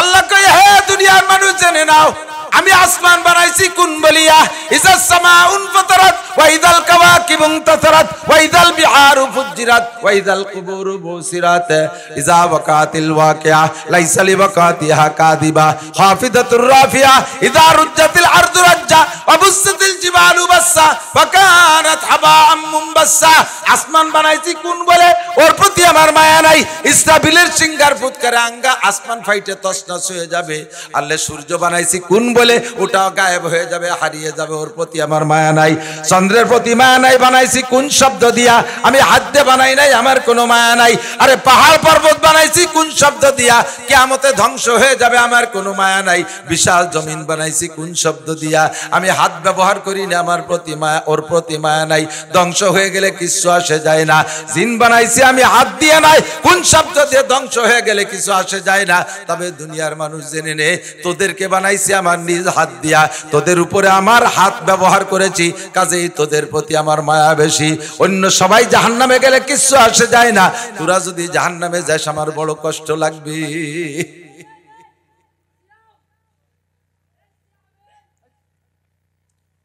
বুঝছেন নি কথা সব বানাইছি কোন কইয়া ধ্বংস হয়ে গেলে আমার কিচ্ছু আসে যায় না কিন্তু মানুষ এই হিন্দু বৌদ্ধ খ্রিস্টান কাফের মুশরিক মুরতাদ বেঈমান নাস্তিক মাস্তিক যারাই আছিস হে নামাজি বেনামাজি মুসলমান মুসলমান যারাই আছো তোমাদের সকলের মাথা বানাইছে আল্লাহ হাত দিয়া আল্লাহু আকবার কোরআন শরীফের আয়াত আল্লাহ পাক আদমকে বানাইয়া ইবলিসকে সিজদা করা হুকুম করেছে ইবলিস যখন সিজদা থেকে অস্বীকার করে আল্লাহ পাক বলেন ইয়া ইবলিসু মা মানাকা আন তাসজুদা ইজ আমারতুকা লিমা খালাকতু বিয়াদাইয়া আমি যে আদমরে নিজ হাত দিয়ে বানাইলাম তাকে একটা সিজদা দিতে বললাম কিসে তোরে ঠেকাইলো আয়াতে প্রমাণ করে আদমকে আল্লাহ তাআলা নিজ হাত দিয়ে বানাইছে আদমকে বানাইছে তো আমারে আপনারও হাত দিয়ে বানাইছে এই জন্য আমার আপনার প্রতি মায়া বেশি আমরা যাতে কোনোভাবে টেনে টুনে ভেস্তে যেতে পারি এর জন্য যত কৌশল আল্লাহ অবলম্বন করবেন বিভিন্ন কৌশলে মানুষকে মাফ করে দিবেন আল্লাহ অবশেষে কয়েকটা অবশেষের কিস্সা আছে হুজুর বড় আলেম শুনে দেখতে পারবেন বুখারী মুসলিম তিরমিজি সব বড় কিতাবের মধ্যে আছে বাবুল হাউজি আর শাফাত থেকে এই হাদিসগুলো আসছে বেশিরভাগ আল্লাহু আকবার কিয়ামতের ময়দানে আল্লাহ তাআলা মানুষকে বিভিন্ন কৌশলে মাফ করবে দুইজনকে একেবারে আখেরি দুইজন শেষ দুইজনের ডাকিয়ে এনে বলবে এই তোকে আমলনামা দেয়া কথাবার্তা খোল কি দেখিয়েছিস ওরা দুইজনেই কয় আল্লাহ দেহে লাভ নাই কিছু নাই ওতে এক ওয়াক্ত যদি নামাজ থাকে ওর মধ্যে শুধু তোমারে আল্লাহ বলে কলেমা বলে বিশ্বাস করছি তাই ছাড়া নামাজ রোজা হজ যাকাত ফরজ ওয়াজিব সুন্নাত মুস্তাহাব টুপি দাড়ি পাগড়ি দস্তার ঢিলা কুলু কিছু বলতে কিছু নাই আর আকাম যা ও খুলিয়ে মানছি সামনে আমাকে বেইজ্জতি করে না ওই অবস্থা আমাকে যে দিক দিবা দাও ক্লিয়ার কথা সুদ ঘুষ চুরি ডাকাতি নুসবি বদমাইশি আলটালা জাল দলিল মিথ্যা সাক্ষী মিথ্যা মামলা বেড়া ক্যাডামস কারিতাস বিআরডিবি স্বনির্ভর কোনোটা বাদ দেই নেই মদ গাঁজা ইয়াবা ফেন্সিলি জারি যাত্রা করসা গাজির গান গুলো যাত্রা কো যাত্রা ও যাত্রা সব করেছি মানুষের মধ্যে খুলি বেইজ্জতি না হইলে কোন দিক ফাটাবা সেই দিক ফাটাও আল্লাহ কা এই জায়গা তো আল্লাহদের জায়গা না খোল আমলনামা খুলে দেয় যে ওরা যা বলছে সত্যি আল্লাহ তো এমনি জানে যে সত্যি কিছু নেই এই আমি তো এখন হাজার হাজার মানুষকে মাফ করছি চাইছিলাম যে তোদেরও মাফ করে দেব কিন্তু তোদের তো একেবারে কিছু নাই কোনো বাহানাও নাই কোনো ছুতো উতো খুঁজে পাচ্ছি না কি দিয়ে একটু বার করবো ছাড়ার কোনো উপায় পাচ্ছি না দৌড়িও সামনে তো দুটি দোজকে যা ও টাইতে কইলেই একজন দৌড় মারছে যে দৌড় মারছে আল্লাহ তারে আগে ঠেয়াইছে ফেরেশতা দিয়ে এই ওরে ডাক ডেকে কয় যে বেশ দোজক চেনো দোজক কি শ্বশুর বাড়ি নাকি যার কলি দৌড় মারলে এত তাড়াতাড়ি কয় সাথে সাথে দৌড় মারলি দোজক চিনিস ওই লোকটা কি বলবে আল্লাহ দোজক চিনি না তবে এখন চিনি ফেলাইছি তো তোর একটু ভয় না দৌড় দিলি আল্লাহ আল্লাহ দৌড় দিছি আলো দুনিয়ায় থাকতে তোমার হাজারো হুকুমের একটা হুকুমও পালন করি নাই আজকে তোমার সামনে ধরা পড়ে গেছি মনে বড় আশা আর তামান্না নিয়ে যে আল্লাহ তোমার একটা হুকুম আজকে এই মাঠে আমল করে দেখি পালন করে দেখি তোমার দয়া হয় নাকি মায়া হয় নাকি সেই মায়ার আশায় তোমার হুকুমটা পালন করে দৌড় মারছি আল্লাহ পাক বলবেন এই ফেরেশতারা যে আমার রহমতের আশা করে তারা আমি মায়ুস করি না আমি বলছি লা তাকনাতু মির রাহমাতিল্লাহ ও আমার এই হুকুমটা পালন করছে আমার রহমতের আশায় বাদদিল সাইয়্যাতিহি হাসানাত ওর জীবনের সমস্ত গুনাহগুলো নেকি দ্বারা পাল্টায় দাও ওয়াদকিলহুল জান্নাহ আর ওর বেহেশতে দিয়ে দাও বলবেন না সুবহানাল্লাহ একেবারে শেষের দুইজন নামি কাতাড়ি এ তো এই কইয়া হুকুম পালন করিয়া বেশি আর একজন রে কইছে তুই তুই গেলি না তো কলম তো দুটি একসাথে যা তুই গেলি না কয় যে আল্লাহ আল্লাহ পাক কয় যে দুনিয়া করে হুকুম মানিস নাই, আর এখন শেষ বেলা এসে একটা হুকুম দিছি তাও মানলি না, তুই গেলি না কেন? কয় যে আল্লাহ আমি চাই রয়েছি তোমার রহমতের আশা, যে তুমি একবার বলছো যা, আর একবার বলো নাকি যা লাগবে না, আমি সেই আশায় বসে রয়েছি। সহি হাদিস, আমি লম্বা এবারত তো বলতে পারলাম না, সহি হাদিস। আল্লাহ পাক বলবেন ও আমার রহমতের আশা এখানে দাঁড়িয়ে আছে, যা ওর বাদ দিন সাইয়াতি হাসানাত, ওর সব গুনাহ নেকি দ্বারা পাল্টাই ওরে জান্নাতে দিয়ে দেয়। রহমাতে হক বাহানা মিজুয়াদ, বাহানো মিজুয়াদ। আল্লাহর রহমতে বাহানা খুঁজবে, সামান্য সামান্য বাহানায় হাজার হাজার লক্ষ লক্ষ কোটি কোটি মানুষকে আল্লাহ মাফ করে দিবেন। যেহেতু আল্লাহ মানুষকে বানাইছেন ঈদ হাত দিয়া, একটা লোককে ডাইকে নিয়ে আসছে, এ তোর আমল নামা দেখা, সে ওরকম বলতেছে আল্লাহ আমার আমল নামায় কিছুই নাই, একেবারে ব্ল্যাঙ্ক আমল নামা। আল্লাহ পাক বলবেন এ ফেরেশতারা খুযুহু ফাগুল্লু সুম্মা জাহিমা সাল্লু, ওরে পিঠ মুড়াইতে ধরে বাঁধে শেষরায় টানতি টানতি নিয়ে যা, পায়ে শিকল ফেলা দিয়ে একেবারে ধস করে ফেলা টানতি টানতি জাহান্নামের দিকে নিয়ে যাবে। ইতিমধ্যে রহমাতে আলম নবী মুহাম্মদুর রাসূলুল্লাহ সাল্লাল্লাহু আলাইহি সাল্লাম ডান পাশে চেয়ারে বসা, নবী পাক ওই লোকটার দিকে তাকাইয়া খুব খারাপ লাগতেছে। যখন পায়ে শিকল বাঁধে টান শুরু করবে রে বন্ধু, তখন তো কান্নার আর শেষ থাকবে না, চিৎকার মেরে বলবে রব্বানা যালামনা আনফুসানা ওয়া ইল্লাম তাগফির লানা। ওই জায়গায় হাজারো মুনাজাত করবে কিন্তু কোনো কাম হবে না। রব্বানা আবসারনা ওয়া সামাইনা ফারজিনা নামাল সালিহান ইন্না মুকিনুন। দুনিয়ায় থাকতে বুঝিনি, এখন ভালো করে বুঝে আসছে। রব্বানা আবসারনা ওয়া সামাইনা ফারজিনা, আর একটা বার দুনিয়া আমাদেরকে ফিরিয়ে দাও। রব্বানা আখরিজনা মিনহা ফাইন উদনা ফাইন্না জালিমুন। আল্লাহ আর একটা বার দুনিয়ায় পাঠিয়ে দাও। এই অন্যায় যদি পুনরায় করি তাহলে জালেম সাব্যস্ত করে যে বিচার করবা মেনে নেব। একটা বার তুমি পাঠিয়ে দাও। এমন করে চিল্লা পাল্লা করতে, এই আমার দিক তাকান দোস্ত। কোনো মানুষকে যদি মানুষে কয়েকজনে ধরে অ্যাটাক করে মার শুরু করে, মেরে ফেলানোর সিদ্ধান্ত নিয়ে মারে, মেরে ফেলানোর সিদ্ধান্ত নিয়ে মারে, যারে মারে ও ওই সময় মরণের আগ পর্যন্ত কত বিনয়ী ভাব প্রকাশ করে, যত ভাষা আছে সব ঢেলে দেয়। কতক্ষণ ঠিক কিনা? তোরা আমার ধর্মের বাপ, জীবনে তোদের বিপক্ষে কিছু বলবো না, কোনোদিন কিছু করবো না। আজকে তোরা যতটুকু এতটুকু দুনিয়ায় কের কাছে বলবো না, আমি তোদের কাছে জীবনটা ভিক্ষা চাই। এমন করে কান্নাকাটি করে কি করে না? জালেম অত্যাচারী যারা নিষ্ঠুর তারা তারা অবশেষে শেষই করে বেলায়। মরণের আগ পর্যন্ত লোকটা বিনয়ের সর্বশেষ পর্যন্ত ভাষা ব্যবহার করে। ওই লোকগুলো চিৎকার মেরে বলবে রব্বানা যালামনা আনফুসানা ওয়া ইল্লাম তাগফির লানা ওয়া তারহামনা লানাকুনান্না মিনাল খাসিরিন। রব্বানা ফাগফির লানা, সব মুনাজাত ঢেলে দিবে। আল্লাহ পাক রব্বুল আলামিন চোখের সামনে দেখবেন, বাহানা খুঁজবেন কিন্তু খুঁজে পাচ্ছে না। এটার মধ্যে আল্লাহ যে পাচ্ছে না তা না, এটা রব্বুল আলামিনের একটা সিস্টেম। ডান পাশে রহমাতে আলম নবী তাকায় আছে, লোকটার কান্না দেখে নবী পাকও বড় কষ্ট পাচ্ছেন। হুজুর তার আগাগুলা তাকাইছে, কোনোভাবে কিছু পাওয়া যায় নাকি। হঠাৎ করে লক্ষ্য করে দেখে ওই লোকটার এত বড় দাড়ি, একগাল সুন্নতি দাড়ি। সুযোগ পেয়ে গেছে হুজুর। হুজুর বললেন আল্লাহ, আল্লাহ করে ডাক দিবেন। আল্লাহ পাক বলবেন এ ফেরেশতারা দাঁড়া, গেতে নিশ্চয় আমার বন্ধু কেন ডাকলো শুনে নেই। কি দোস্ত, কি জন্য ডাক দিলে? কয় আল্লাহ একটু দাঁড় করাও, একটু আমি চোখের সামনে দেখাই দেই।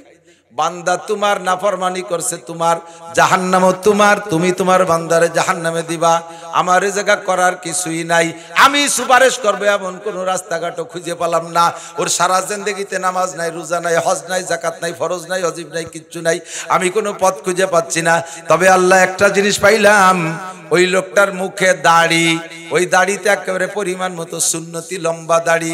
বান্দা তোমার বান্দারে তুমি দোজকে দিবা, দাও। দাড়ি কয়টা আমার সুন্নাত, দাড়ি কয়টা ওর মুখে থেকে খুলে রাখো। আমার সুন্নাত যেন জাহান্নামের আগুনের মধ্যে না পড়ে। দাড়ি জাহান্নামের আগুনে পড়লে আমি সহ্য করতে পারি, তা আমার সুন্নাত। ওর মুখের থেকে দাড়ি কয়টাকে খুলে রাখ। মুখের থেকে দাড়ি খোলা যাবে না। কেন খোলা যাবে না? তাহলে তুমি মিথ্যেবাদী হবা। হুজুরকে আল্লাহ বলেন তাহলে তুমি মিথ্যেবাদী হয়ে যাবা। কোন কথার মিথ্যেবাদী? তুমি তোমার উম্মতকে দুনিয়া বলেছো তামুতুনা কামা তাহয়াউন ওয়া তুহশারুনা কামা তামুতুন। তোমার জীবন যাপন হবে যেমন, মরণ হবে তোমার তেমন। জীবন যাপন হবে যেমন, মরণ হবে তেমন। জীবন যাপন যেই চেহারায়, মরণ হবে ওই চেহারায়। ওয়া তুহশারুনা কামা তামুতুন। আর যেই চেহারায় তুমি মরবা, হাসরের মাঠে তুমি সেই চেহারায় উঠবা। ওই লোকটার জীবন যাপনে ছিল দাড়ি, তাই মরণ হয়েছে দাড়ি অবস্থায়, হাসরের মাঠে উঠছেও দাড়ি অবস্থায়। এখন যদি দাড়ি খুলে ফেলাই দেই তাহলে তোমার কথার বিরোধ হয়ে যায়, কাজে ওর মুখ থেকে দাড়ি খোলা যাবে না। নবী পাক সুযোগ পেয়ে বলে, আল্লাহ তোমার বান্দা তুমি দোজখে দিবা, আমার সুন্নতি দাড়ি যেন আগুনে পড়ে না। এখন দাড়ি এক জায়গা, মানুষ এক জায়গা, তা তো হয় না।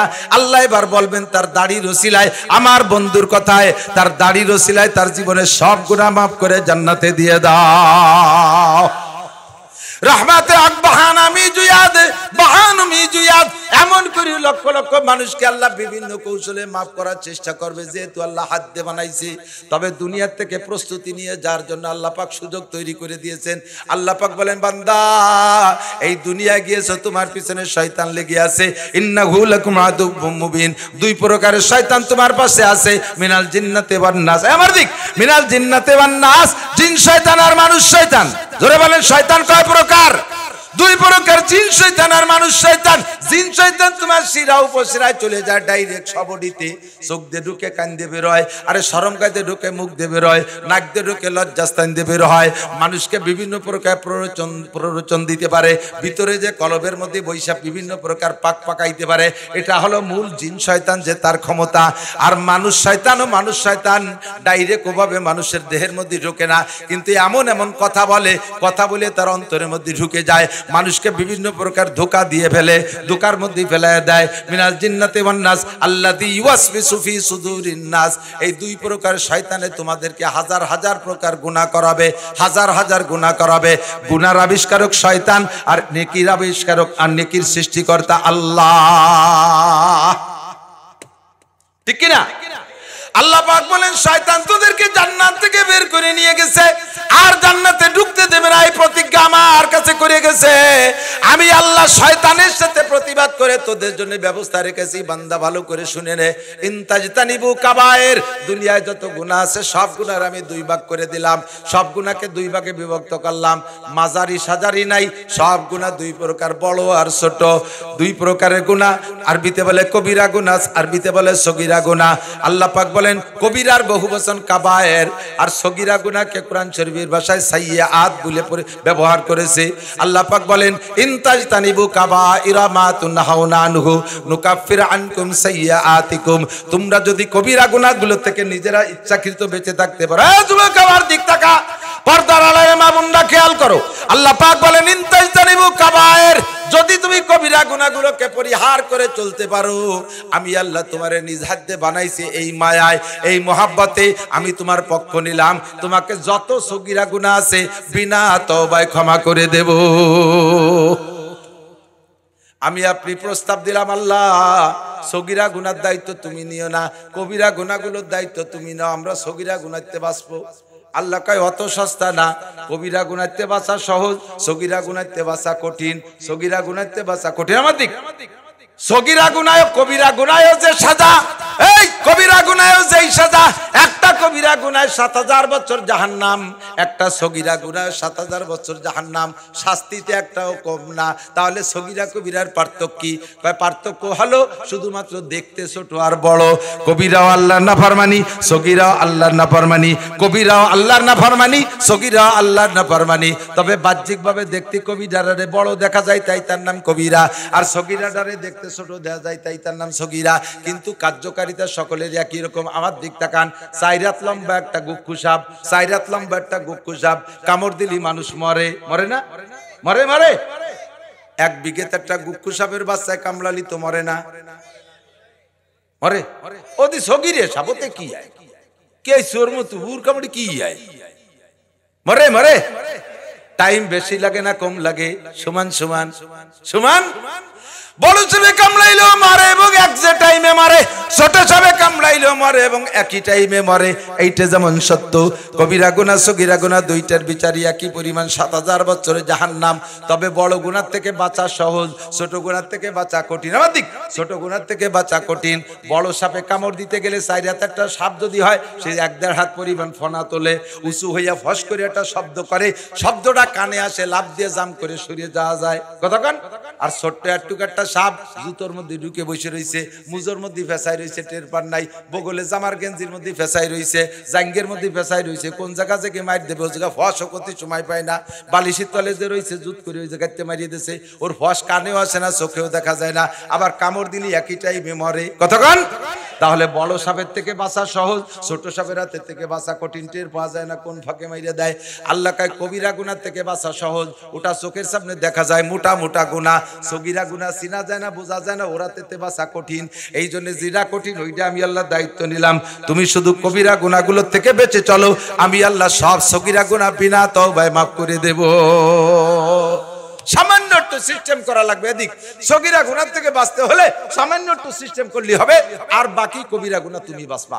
সগীরা গুনাহ থেকে বাঁচার জন্য সিস্টেম হলো, আল্লাহ পাক বলেন, আমার দিক তাকান, আকিমিস সালাতা তারাফাইন নাহারি ওয়া যুলাফাম মিনাল লাইল ইন্নাল হাসানাতি ইউযহিবনাস সাইয়্যাত যালিকা যিকরা লিয-যাকিরিন। দৈনন্দিন 5 ওয়াক্ত নামাজ, জোরে বলেন কয় ওয়াক্ত? আরো জোরে। 3 ওয়াক্ত। 3 ওয়াক্ত। আহলে কোরআন একদল বেরোইছে, সাড়ে শয়তানের দল, তারা কয় নামাজ 3 ওয়াক্ত। ওকে যদি পান ফুলির মালা দেবেন। কিসের মালা?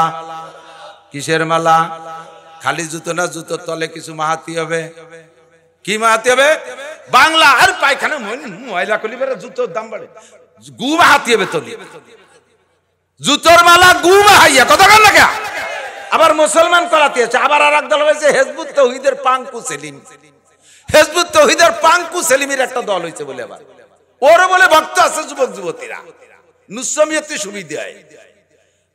সেলিম ইমামতি করেন আমাদের পিছনে, মুসল্লিকে দেখেন, একটা মেয়ে একটা ছেলে, একটা পুরুষ একটা মহিলা, মানে প্রেম করে আর নামাজ পড়বে। সাড়ে শয়তানের দল।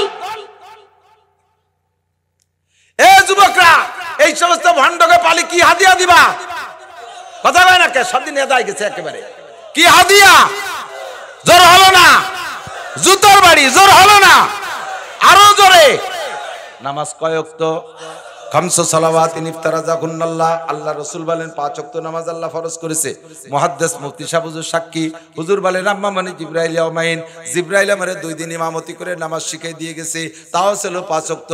একেবারে হাদিসের মধ্যে ক্লিয়ার ওয়াক্ত বলা আছে, ফজর এই টাইম থেকে এই টাইম, একদিন ফজরের আউয়াল ওয়াক্ত, আর একদিন যোহরের আউয়াল ওয়াক্ত, আর একদিন আসরের আউয়াল ওয়াক্ত, আর একদিন মাগরিবের আউয়াল ওয়াক্ত, আর একদিন ইশার আউয়াল ওয়াক্ত, একদিন আর একদিন আইসা প্রত্যেক ওয়াক্তের শেষ ওয়াক্ত, ফজরের শেষ ওয়াক্ত, যোহরের শেষ ওয়াক্ত, 5 ওয়াক্ত পড়াই দিয়ে বলে মা বাইনাল হাতাইনিল ওয়াক্তাইনি আওকাতু সালাতিকা ওয়া সালাতু উম্মতিকা। এই যে 2টা টাইম 2 দিন পড়াইলাম, এর মাঝখানে যে কোনো টাইমে আপনি আপনার উম্মতে নামাজ পড়লে নামাজ হবে। নামাজ 5 ওয়াক্ত। আল্লাহ নবী বলেন আমার দিক as-সালাওয়াতুল খামস। মাঝে মাঝে একটু প্র্যাকটিক্যালে দেখাই, হাতটারে এমন করে ফাঁকা করলে, স্বাধীনভাবে আঙ্গুলরে ফাঁকা করলে, সব আঙ্গুলের ফাঁকা কিন্তু এক সাইজ না, এইটাতে এই যে একটু বড়, এরপরে ছোট ছোট, এগুলো ধরে নেওয়া যায় সমান সমান। এইটার নাম ফজর, এইটার নাম যোহর, মাঝারি ফাঁকা। আসর মাগরিব ইশা সমান সমান ছোট ছোট ফাঁকা। মাগরিব কিন্তু আর ছোট না, বর্তমানে আসরের চাইতে মাগরিবের টাইম বেশি, কারণ এই শীতকালে আসার পরে আসরের পরে তো বেলাই থাকে না, আসরের পরে যে ঘন্টা না 30 মিনিটই ঘন্টা। নামাজ পড়ে একটা চা খাইয়া পানের শেষের দিক যাই বারা যায় না, এর মধ্যে মাগরিবের আযান দিয়ে দেয়। আর মাগরিবের ওয়াক্ত 1 ঘন্টা 12 মিনিট 15 মিনিট ক্লিয়ার, এর মধ্যে কোনো মানে মাকরু ওয়াক্ত নাই, ফ্রেশ। ফজর যোহর, ফজরের নামাজ আর আসরের জোহরের নামাজের মাঝখানে মাঝারি ধরনের ফাঁকা, এরপরে আসর মাগরিব ইশা ছোট ছোট ফাঁকা। এইটা যদি ইশা আর এইটা যদি ফজর হয়, তাহলে ইশা থেকে ফজর সারা রাতের লম্বা গ্যাপ, সারা রাতের লম্বা গ্যাপ, ঠিক না? আল্লাহ নবী বলেন as-সালাওয়াতুল খামস, 5 ওয়াক্ত নামাজ পড়বা, ফজর যোহর আসর মাগরিব ইশা, এরপরে আবার ফজর। 2 নামাজের মাঝখানের গ্যাপে যত সগীরা গুনাহ হবে, ইচ্ছায় অনিচ্ছায় যত সগীরা গুনাহ হবে, 5 ওয়াক্ত নামাজের ওসিলায় আল্লাহ পাক সব সগীরা গুনাহ বিনা তওবায় ক্ষমা কইরা দেয়। আসসালামাতুল খামস আল্লাহ কন্টাক্ট নিয়েছেন, কারণ আমারে আপনারে আল্লাহ হাত দিয়ে বানাইছে জান্নাতে দিয়ার সিদ্ধান্ত আল্লাহর প্রবল। এই জন্য আল্লাহ পাক সালে সুতোয় বাহানায় মাফ করে দেবে। 5 ওয়াক্ত নামাজের মাঝখানে যত সগীরা গুনাহ সব মাফ। এরপরে 2 নম্বর ফিল্টার আর একটা, 2 নম্বর ফিল্টার আর একটা, ওয়াল জুমুআতু ইলাল জুমুআ, 2 জুমার মাঝখানে 6 দিন। জোরে বলেন কয় দিন? 2 জুমার নামাজ যদি কোনো ব্যক্তি পড়ে মাঝখানের 6 দিনে সব সগীরা গুনাহ মাফ।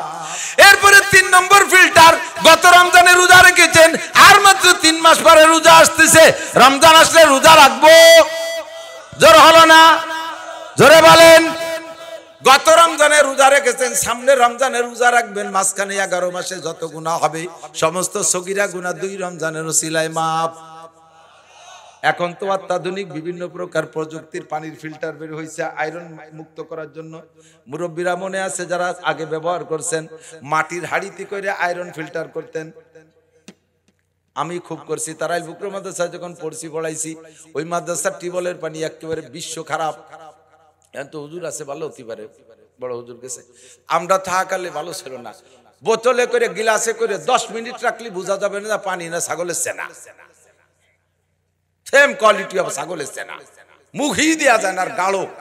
তেই পানিরে ফিল্টার করতি, হাড়ি দে মাইটি হাড়ি দে ফিল্টার বানাইতাম, বাঁচতে ছটা দিয়ে এরকম তাক তাক বানাইয়া উপরের হাড়িতে টিউবওয়েলের পানি, তার 5টা ছিদ্র করে 2 নম্বর হাড়ির মধ্যে বালি, 3 নম্বর হাড়ির ভিতরে কয়লা, 4 নম্বর হাড়ির ভিতরে পাথর, 5 নম্বরের তলে আর একটা হাড়ি পেতে রাখতাম, ওইটার ভিতরে পানি জমতে। এটা আয়রন এবং আর্সেনিক মুক্ত হয়ে যাইতে বলে বিশ্বাস। ডিস্টিল ওয়াটার, ডাক্তাররা বলতে এটা ডিস্টিল ওয়াটারের কাজ চলে, এই ফ্রেশ করতাম। তাহলে উপরের হাড়িতে আয়রন আলা পানি, লাস্টের হাড়িতে ভালো পানি, মাঝখানে 3টে ফিল্টার। কয়টা ফিল্টার? 1 নম্বরে বালির ফিল্টার, 2 নম্বরে কয়লার ফিল্টার, 3 নম্বরে পাথরের ফিল্টার। বালি তো ফিল্টার করছে, তবে কিছু থাকতে পারে পানি, তারপরে পাথরে কয়লায় ফিল্টার করছে, তারপরেও কিছু থাকতে পারে। 3 নম্বরে কয়লায় পাথরে ফিল্টার করছে, তারপরে আর কিছুই থাকে না। আল্লাহর নবী কয়, তুমি দৈনন্দিন যত গুনাহ করবা, সাপ্তাহিক আর বাৎসরিক যত গুনাহ করবা, সব গুনারে ফিল্টার করার জন্য 3টে ফিল্টার। 1 নম্বরে 5 ওয়াক্ত নামাজ সালাওয়াতুল খামস, 2 নম্বরে ওয়াল জুমুআতু ইলাল জুমুআ, জুমায় গত জুমা পড়ছো আগামী জুমায় পড়বা। 3 নম্বরে রমাদান ইলা রমাদান, গত রমজানে রোজা রাখছো আগামী রমজানে রোজা রাখবা। 3টে ফিল্টার যদি তোমার আমলের উপর দিয়ে হয়ে যায়, জিন্দেগিতে যত সগীরা গুনাহ করছো একটা সগীরা গুনাহ অবশিষ্ট থাকে না। আর শর্ত হলো ইনতাজতানিবুল কাবায়ের, ইনতাজতানিবুল কাবায়ের, শর্ত হলো তুমি ইচ্ছাকৃতভাবে কবিরা গুনাহ ছেড়ে দিতে হবে। এই ইচ্ছাকৃতভাবে কবিরা, নিজি জম্মের খায় বিড়ি গাঁজা এবা ফেন্সিডিল হিরোইনের পাইপ মেরে ছাড়ে, আবার 5 ওয়াক্ত নামাজ পড়ে, মাঝে মাঝে উনি ওই সগীরা গুনাহ মাফ করায় নামাজ দিয়ে। মোটা মোটা বাগা গুনাহগুলো করি বেড়াচ্ছ যদি বস্তাকে বস্তা, ওগুলো ছাড়িয়ে দাও, তারপরে সগীরা গুনাহগুলো আল্লাহ তাআলা নামাজের ওসিলা মাফ করে দেবে। কন্যা সুবহানাল্লাহ। আল্লাহ পাক দায়িত্ব নিয়েছেন। এখন কয় কি, 2 রমজানে যদি মাঝখানের 11 মাসের গুনাহ মাফ হয়ে যায়, তাই তো জুমার নামাজে লাগতেছে না, ওক্তি নামাজে লাগতেছে না। 2 রমজানই তো শেষ, মাঝে 11 মাস ক্লিয়ার। এই যে শেষ রাত্রি উঠে শীতকালে দিনে তো কষ্ট হবে কেন? ও দোস্ত, তাহলে ওই ফিল্টারের দ্বারাই যান। তো ফিল্টার 3টে দিয়েছেন, খালি বালি দিয়ে সোয়াই আসলে পানি খান, তা খাতে পারবেন না। শুধু কয়লার ফিল্টার বানান, ওই 2টে দিয়েন না, তাও পানি খেতে পারবেন না। শুধু পাথর দিয়ে বানান ফিল্টার, তাও পানি খেতে পারবেন না। ফিল্টার 3টেই লাগবে। নবীও সেইভাবে শর্ত দিয়েছে। 2 রমজান, তুমি বাঙালি জন্মের কুজরো বাঙালি, তোমরা না 2 রমজান রোজা রেখে করে যে আল্লাহ তো সব সাফ হয়ে গেছেন, ওক্তীয় নামাজ পারবো না পড়তে। নবী কয় যে না, দেখো হিসেব রাখছি। 1 নম্বরে আসসালাওয়াতুল খামস, 5 ওয়াক্ত নামাজ যদি তোমার আমল নামায় থাকে, তাহলে পরে 2 জুম্ম কার্যকারী হবে। 5 ওয়াক্ত নামাজ নাই, খালি শুক্রবারে যে একেবারে গোলগাল হইয়ে সুতির জামা মার দিয়ে ব্যাঙ্গের মতো ফুলিয়ে যাই ইমাম সাহেবের পিছনে বইছেন, উনি মসজিদের সভাপতি, সেক্রেটারি, কোরআন শরীফ পড়তে পারে না, বোমা বাড়লে পেটের মধ্যে আলিফ বাইরে না, হ্যাঁ, জাল খাও দিলে একটা অক্ষর বাইরে না, সে যাইয়ে মসজিদের দান করছে, ডোনেশন করছে, মসজিদে বড় টাইলস করে দিয়েছে, ইমাম বরাবর যায় নামাজ বিছে, গোল গাল হয়ে যে বসে গেছে। এই দিক তাকান, ইমাম বরাবর দাঁড়াবে সমাজের ওই লোকটা, যেই লোকটা ইমামের নামাজের মধ্যে কোনো দুর্ঘটনা যদি ঘটে যায় ইমামের অ্যাসিস্ট্যান্ট হয়ে বাকি নামাজ শেষ করতে পারে, এইরকম যোগ্য মানুষ দাঁড়াবে। তাই সে যদি মসজিদি জীবনে সাইডানা দেওয়ার যোগ্য না হয়, সমাজের ফকির লোকটা হয়, তবু সে দাঁড়াবেই বরাবর। তুমি শিল্পপতি, কোটিপতি, রাষ্ট্রপতি, ভগ্নিপতি, দুলোভাই যাই হও না কেন, তোমার পয়সা বেশি, মসজিদি টাকা দেশে বিদায় ইমাম বরাবর পিছনের কাতারে দাঁড়াবা, তোমার এই অনুমতি নেই। তুমি কি ইমামতি করতে পারবো? নায়েব হতে পারবা? অ্যাসিস্ট্যান্ট ইমামতি করতে পারবা? ইমাম সাহেব 4 রাকাত নামাজের মধ্যে 2 রাকাতে ওনার বাই ছুটে গেছে। এখন ছুটছে তো ইমামের বাই, মুসল্লিকে তো ছোটে নাই। তাহলে ছুটলি নামাজ ছুটবে ইমামের, মুসল্লিকের ইমাম নামাজ তো ছুটবে না। আর ইমাম যদি না থাকে, ইমাম যদি বেওযু হয়, তাহলে কি তার পিছনে নামাজ হয় নাকি? আল্লাহ তাআলা সুযোগ করে দিয়েছে, হাজার হাজার খাবো না এমনি হাজার হাজার মুসল্লি পিছনে রয়েছে, আর ইমাম সাহেবের সামনেতে বাই ছুটে গেছে, এটা তোর পিছনে আল্লাহ জানে না। এ জায়গায় এত মানুষ নামাজ রেখে হজবরল করে বেলানো যাবে? শরিয়াতে ব্যবস্থা রাখছে, ইমাম সাহেব বরাবর পিছনে যিনি আছে তাকে ওই জায়গায় দাঁড় করে দিয়ে উনি গুড়ি পায় পিছন দিয়ে বেরোয় যাইয়া অজু বানায় এসে পিছনের কাতারে দাঁড়াবে। যদি থাকে নামাজের কিছু, আর যদি ছুটে যায় তো ফিরে গুড়াইতে পারবে। এই হলো ইমাম। তাহলে তুমি যে পিছনে দাঁড়াইছো, শুক্রবারে মুসল্লি শুকুর আলী 5 ওয়াক্ত নামাজের খবর নাই, তুমি পিছনে যাইয়া দাঁড়াইছো, তোমার ভিতরে কি এই যোগ্যতা আছে? ইমাম সাহেবের 2 রাকাতের পরে বাই ছুটে অজু ছুটে গেছে, আর ইমাম সাহেব তো তোমারে ধরে হাত ধরে ওই জায়গা দাঁড় করে যদি দেয়, তাহলে তোমার অবস্থা কি হবে? ইমাম পাই দিয়ে দিচ্ছে, তুমি দিবে আগিয়ে, কথা কয় না কেন? ঠিক না? তুই দিবি আগিয়ে, শয়তান ওই জায়গা দাঁড়াইছিস কে? পয়সা বেশি হলে ইমামের হচ্ছে দাঁড়ান যায়নি, ওখানে দাঁড়াবে যে অ্যাসিস্ট্যান্ট ইমাম হতে পারে সে, কথা কন। শুকুর আলী মুসল্লি, সপ্তাহে 5 দিন 6 দিন নামাজের খবর নেই, শুক্রবারে যে গোল গালে আল্লাহরে ভকুর দিতে গেছে। সাবধান, শর্ত হলো 2 জুমা কার্যকারী হওয়ার জন্য আগে 5 ওয়াক্ত নামাজ আমল নামায় থাকতে হবে, এরপরে 2 রমজান কার্যকারী হওয়ার জন্য 5 ওয়াক্ত নামাজ, তারপরে 2 জুমা বছরে 52টা শুক্রবার থাকবে, এরপরে রমজান মাসও থাকতে হবে। তাহলে 3 ফিল্টারে তোমার জীবনের সমস্ত সগীরা গুনাহ মাফ। ইনতাজতানিবু কাবাইরা মা তুনহাউনা আনহু নুকাফির আনকুম সাইয়্যাতিকুম, যদি তুমি কবিরা গুনাহ ছেড়ে দিতে পারো, নুকাফির আনকুম সাইয়্যাতিকুম, তোমার সব সগীরা গুনাহ মাফ করে দেব। শর্ত হলো কবিরা গুনাহ ছেড়ে দেব। এখন জানতে চাইলাম আল্লাহ কবিরা গুনাহগুলো কি কি, কবে বুঝে নেই, সাথী পারি কিনা চেষ্টা করব। কবিরা গুনার ভিতরে সিরিয়াল আছে, কবিরার ভিতরে একটা হলো আকবরুল কাবায়ের, একটা কিছু আছে আকবরুল কাবায়ের, সবচেয়ে বড়, বড়র বড়, যার ভিতরে 2-1টা এমন যেগুলো থাকার কারণে অন্য কোনো ইবাদত তোমার আমলনামায় জমাই হয় না। তুমি যত ইবাদত করো, হজ করো, যাকাত দাও, উমরা করো, কুরবানি করো, তিলাওয়াত করো, জিকির করো, তাবলীগ করো, কিচ্ছু তোমার বস্তার মধ্যে ঢুকবে না। সেই কবিরা গুনাহগুলো যদি থাকে, তার নাম হলো আকবরুল কাবায়ের। নাম্বার 1, 1 নম্বরে শিরিক, 1 নম্বরে বহুত বড় মারাত্মক। এই সাবধান, একটু আগে দেখে আসছি খেলা কারে কয়। আমাদের গোপালগঞ্জের ভিতরে মকসেদপুরের পূর্ব সাইডটা, গোপালগঞ্জের উত্তর গোপালগঞ্জ, 7 পাড়, বৈলতল, জলিল পাড়, ওই জায়গাতে নিচে যে হিন্দু এলাকা, এখন 2 ঘর করে মুসলমান যাচ্ছে, সে জায়গা যে 2-1টা মসজিদ হইছে। আল্লাহু আকবার, ইন্না লিল্লাহি ওয়া ইন্না ইলাইহি রাজিউন। শিরিকের প্রশিক্ষণ চলতেছে, শিরিকের প্রশিক্ষণ চলতেছে। আমার যুবকরা, আমার যুবক বন্ধুরা, আমার এলাকার জনগণ অ্যালার্ট থাকবেন, সতর্ক থাকবেন। এই সমস্ত মুশরিক শিরকের প্রশিক্ষক যারা, উস্তাদ যারা, তারা আমাদের এলাকায় ঢুকতে পারবে না। ঢুকলে ইনশাআল্লাহ আমরা মুসলমান উপযুক্ত শিক্ষা দিয়ে ছেড়ে দেব, ঠিক কি ঠিক না? খ্রিস্টানরা লক্ষ লক্ষ কোটি কোটি টাকা দিয়ে বই ছাপাইয়া মসজিদি মসজিদি মুসল্লিদেরকে দিচ্ছে, আর বইয়ের নাম এমন দেশে যা দেখে আপনি বুঝতেও পারবেন না, আপনি ধোকাই খেয়ে যাবেন। মুসলমানদের নাম, আমাদের সব নাম। আমি একটু আগে দেখাইছি আমার মোবাইলে, ওরা কোরআন শরীফ বানাইছে, ওরা কোরআন শরীফ বানাইছে, নতুন সূরা লেখছে, সূরা একটার নাম দিয়েছে সূরা মুসলিমুন। আমার কাছে, আমি ফটো করে নিয়েছি একটু আগে, ওর কাছে আর কপি নাই বিধে আমি কপি আনতে পারি নাই, আমি মোবাইল নিয়েছে, সূরা মুসলিমুন সূরা লেখছে, সূরা দোয়া একটা সূরা লেখছে, এইভাবে অনেক সূরা দিয়ে এতখানি বড় কোরআন শরীফ এটা বানাই ফেলাইছে। আর সেইগুলো ইমাম সাহেবদেরকে আলেম, আমাদের আলেম, ওদের আলেম না, আলেম আমাদের কমই মাদ্রাসায় পড়া, মোটা বেতন তারা দিয়ে এই হুজুরকে দিয়ে ইনজিলের প্রশিক্ষণ, তাওরাতের প্রশিক্ষণ এবং এই ঈসা আলাইহিস সালাম ধর্মের, ইহুদি ধর্মের বিভিন্ন বই পুস্তক ছাপাই ছাপাই মসজিদি হ্যান্ডবিল করে তারপরে ছোট 1-2 পাতার ভিতরে করে বিলু করতেছে, আর মুসলমান তাই পড়ে পড়ে বিভ্রান্ত হচ্ছে। ও দোস্ত, এর 1 নম্বর মুশরিক। আল্লাহ পাক রব্বুল আলামিন বলেন, আল্লাহ পাক বলেন, ইন্নাল্লাহা লা ইয়াগফিরু আন ইউশরাকা বিহি ওয়া ইয়াগফিরু মা দুনা যালিকা লিমান ইয়াশা। হে বান্দা, যত সগীরা গুনাহ করো, যত কবিরা গুনাহ করো, করো করো করো, তোমার জিন্দেগীর কোন একটা ভালো কাজ যদি আমার পছন্দ হয়ে যায়, আমি তোমার একটা পছন্দ ভালো কাজের পর খুশি হইয়া সারা জিন্দেগীর সমস্ত সগীরা কবিরা গুনাহ মাফ করে দিতে পারি।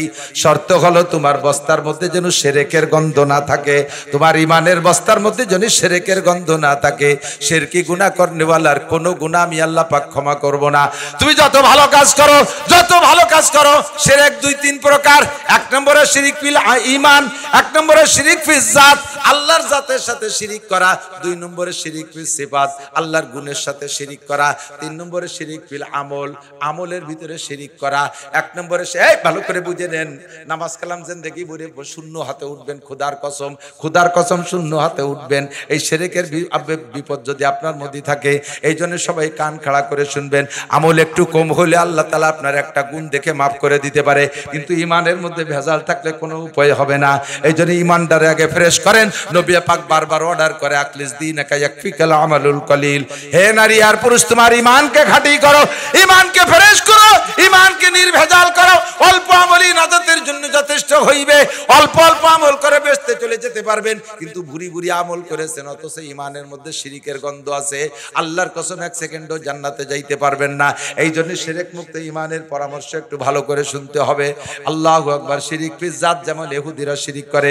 ক্বালাতিল ইহুদু উযাইরুন ইবনুল্লাহ, ইহুদিরা কয় উযাইর আলাইহিস সালাম আল্লাহর ছেলে। একটু বলেন, কি বলবেন? জোরে বলেন।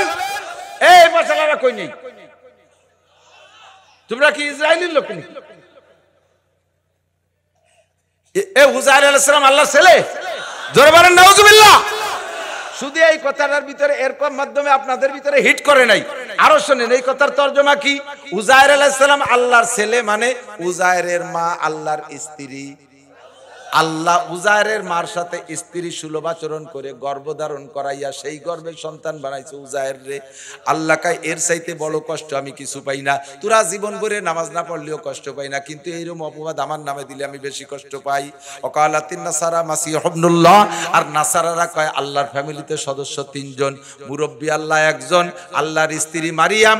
আল্লাহ মারিয়ামের সাথে যৌন মিলন করে সন্তান গর্ভধারণ করাইয়া সেই সন্তান বানাই দিয়েছে ঈসা রে।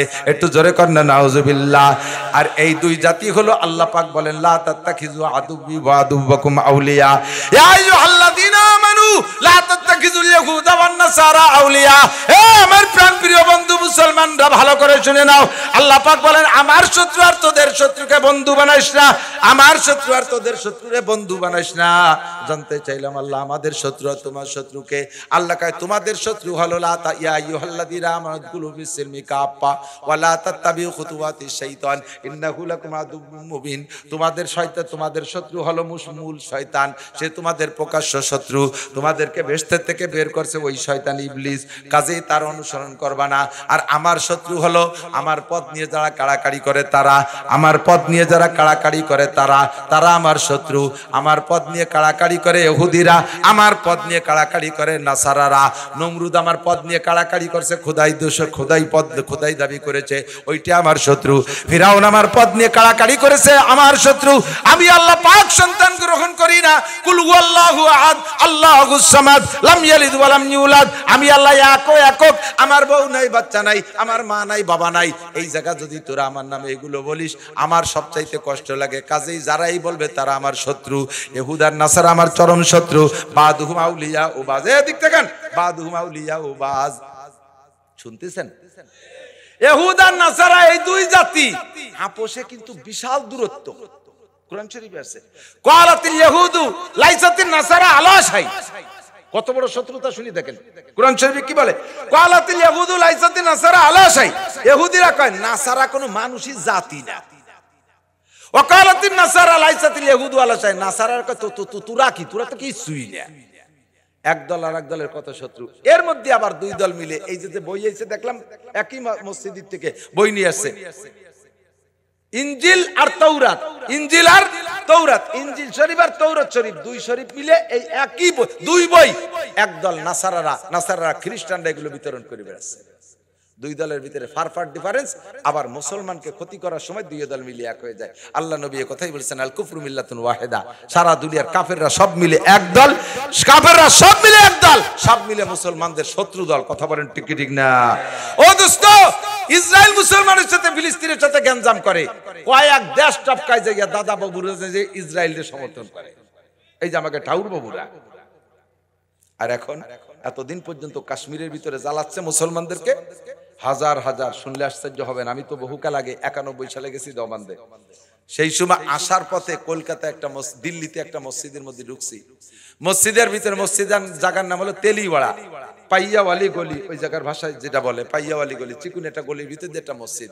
মসজিদে যে দেখি মসজিদ একটা হেফজোখানা, ওর ভিতরে কয়েকটা পোলাপান আছে, হুজুর নেই। একটা লোক আজান দিল, একটা তালবি আলিম নামাজ পড়লো, আর কেউ পড়লো না।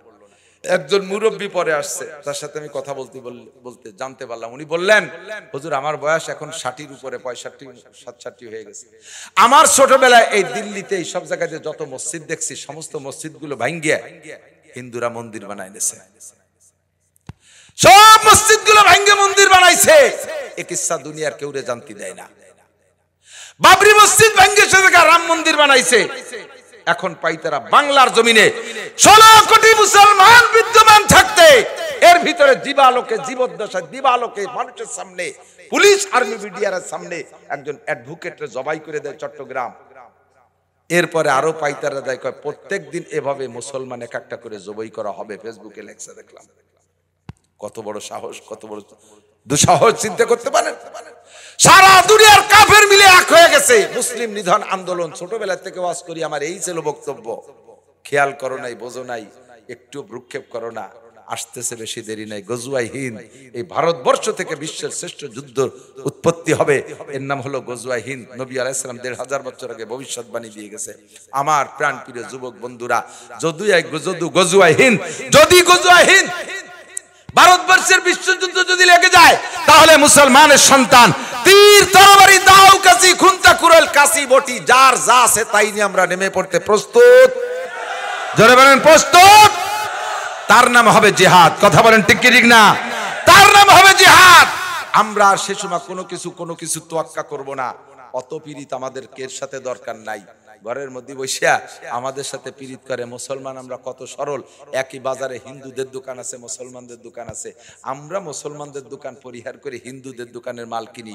কিন্তু হিন্দুদের লক্ষ্য করেন, বাজারে যদি তাদের একটা দোকান থাকে আর সব যদি মুসলমানের দোকান থাকে, তাদের দোকানে যদি মাল মানসম্মত নাও হয়, তবুও মুসলমানের দোকানে অতক্ষণ যাবে না যতক্ষণ পর্যন্ত হিন্দুর দোকানে পায়। কতক্ষণ? তারা এটা ঠিক রাখে, মুসলমান আমরা ঠিক রাখি না। আল্লাহ পাক বলেন, লা তাত্তাখিযু আদুব্বি ওয়া আদুব্বাকুম আউলিয়া। এটা কবিরা গুনাহ, ইন তাজতানিবু কাবায়ের। কাফের মুশরিক ইহুদ নাসারার সাথে অত গণপ্রীতির দরকার নাই। ওরা জীবনও তোমাদের বন্ধু না, ওরা জীবনও তোমাদের বন্ধু না। আমাদের দেশের সাথে পীড়িত করে দেশ থেকে বস্তা বস্তা ইলিশ মাছ নেবে, অথচ মাছ পয়দা হয় যে পানিতে, সে পানি আমাদের জন্য দেবে না। কত বড় ক্রিমিনালি, কত বড় শয়তানি। যা হবার হয়ে গেছে প্রতিবেশী দেশ। আমরা আমাদের সাথে, আমরা মুসলমান, আমরা ঐক্য থাকবো। অমুসলমানদের সাথে সম্পর্কের কোনো দরকার আমাদের নাই। ইনতাজতানিবু কাবায়ের, 1 নম্বরে শিরকি গুনাহ থেকে বাঁচবো। ইমানি শিরিক করব না। 1 নম্বরে শিরিকের জাত করব না। আমরা বিশ্বাস করি আল্লাহ কয়জন? আল্লাহ কয়জন? তার ছেলেও নাই, মেয়েও নাই, মাও নাই, বাপও নাই। কুল হুয়াল্লাহু আহাদ কিভাবে হইছে, আল্লাহর উৎপত্তি কিভাবে, ওই বুঝার বুদ্ধি আমার নাই। আমি এক কথায় মানি যে আমারে তিনি সৃষ্টি করেছেন, তিনি মহান আল্লাহ। ঠিক কি ঠিক না? 2 নম্বরে আল্লাহর গুণের সাথে কেউ শরীক করবো না। এদিক তাকান, আল্লাহর যত গুণ আছে, খাওয়ানোর গুণ কার? রুজি দেয় কে? সন্তান দেয় কে? ধন সম্পদ দেয় কে? একে টাইমে সব জায়গা আমাদের দেখনেওয়ালা ক্ষমতা কার? একে টাইমে সব জায়গা উপস্থিত হওয়ার যোগ্যতা কার? এই যোগ্যতা আল্লাহ থেকে সিনে আইনে যদি কোনো ফেরেশতার মধ্যেও দেন তাহলে আপনি মুশরিক হয়ে যাবেন। কোন নবী রাসূলের মধ্যেও যদি দেন যে অমুক নবী হাজির নাজির, এই নবী উপস্থিত হতে পারে সব জায়গায় একই টাইমে দেখে, তাহলে আপনি মুশরিক হয়ে যাবেন। আল্লাহর গুণ কারিয়ে নবীর মধ্যে দিচ্ছেন। এত ভালো নবী আপনাকে বাসতে বলে নাই, নবী বলে নাই যে আমার এত ভালোবাসো। আল্লাহর গুণ আমার মধ্যে বলো, এটা তোমার আমি বলতে বলি নাই। তুমি আল্লাহকে আল্লাহর জায়গায় রাখো, আমাকে আমার জায়গায় রাখো, আমাকে আমার জায়গায় রাখো, আল্লাহকে আল্লাহর জায়গায় রাখো। লা তুশরিক বিল্লাহ, আল্লাহর সাথে কেউ শিরিক করো না। পীর বাবা সন্তান দিতে পারে, পীর সাহেবের কাছে মুরিদলি ধন সম্পদ দিতে পারে, এই আকীদা রাখা এটা সিফাত, আল্লাহর সিফাতকে কাড়িয়ে এনে পীরের মধ্যে দেওয়া এটা আদৌ সম্ভব না। ঠিক কি ঠিক না? আমরা শিরিকের সিফাতও করব না। 3 নম্বর আছে শিরিক ফিল আমল, এটা কিছু কথা দিক তাকান।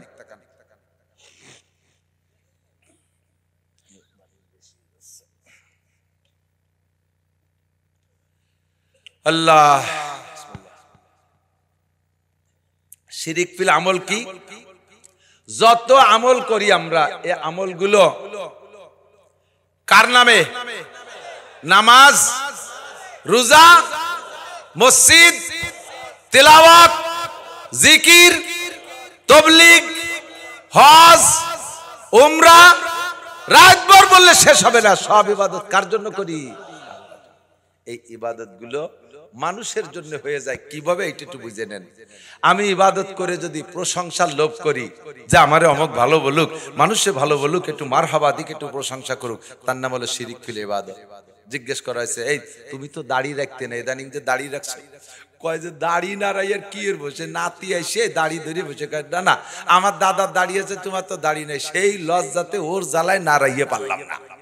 তাহলে এই দাড়ি কি আল্লাহর জন্য না নাতির জন্য? এই দাড়িতে নেকি হয় না, না বলে শিরিক ফিল ইবাদত। কথা কি বুঝছেন নাকি? এ তুমি তো নামাজ পড়তে না, যে নামাজ পড়ো, বিটি গে জ্বালায় থার কায়দা আছে নাকি, সেই জ্বালায় চলিয়েছি মসজিদে। তাহলে এই নামাজকে আল্লাহর জন্য না বিটিকে জন্য? এর নাম হলো শিরিক ফিল ইবাদত। মসজিদে স্টেজে যায় দেখি সুন্দর একটা চেয়ার আমার ডাইন পাশে খালি পড়ে রয়েছে, খেয়াল করেন, সুন্দর একটা চেয়ার খালি পড়ে রয়েছে, কেউ বসে না। হুজুররা নিচে গাদায় গাদায় বসে, ওই চেয়ারে কেউ বসে না। এই চেয়ারে কেউ বসেন আর না, চেয়ার সরাইতাম, দুইজনে জায়গা বসতে পারবে। কয় হুজুর, ও চেয়ারে কেউ বসাও যাবে না, ও নামানোও যাবে না। কে চেয়ার কে সাথে স্ক্রু দিয়ে লাগানো নাকি? কয় না, সমস্যা আছে। চেয়ার হলো সভাপতি চেয়ার। কার চেয়ার? তা সে সভাপতিরা ডাক দেন, কয় যে না উনি আসবে না, উনি অভিমান করছে। কি অভিমান?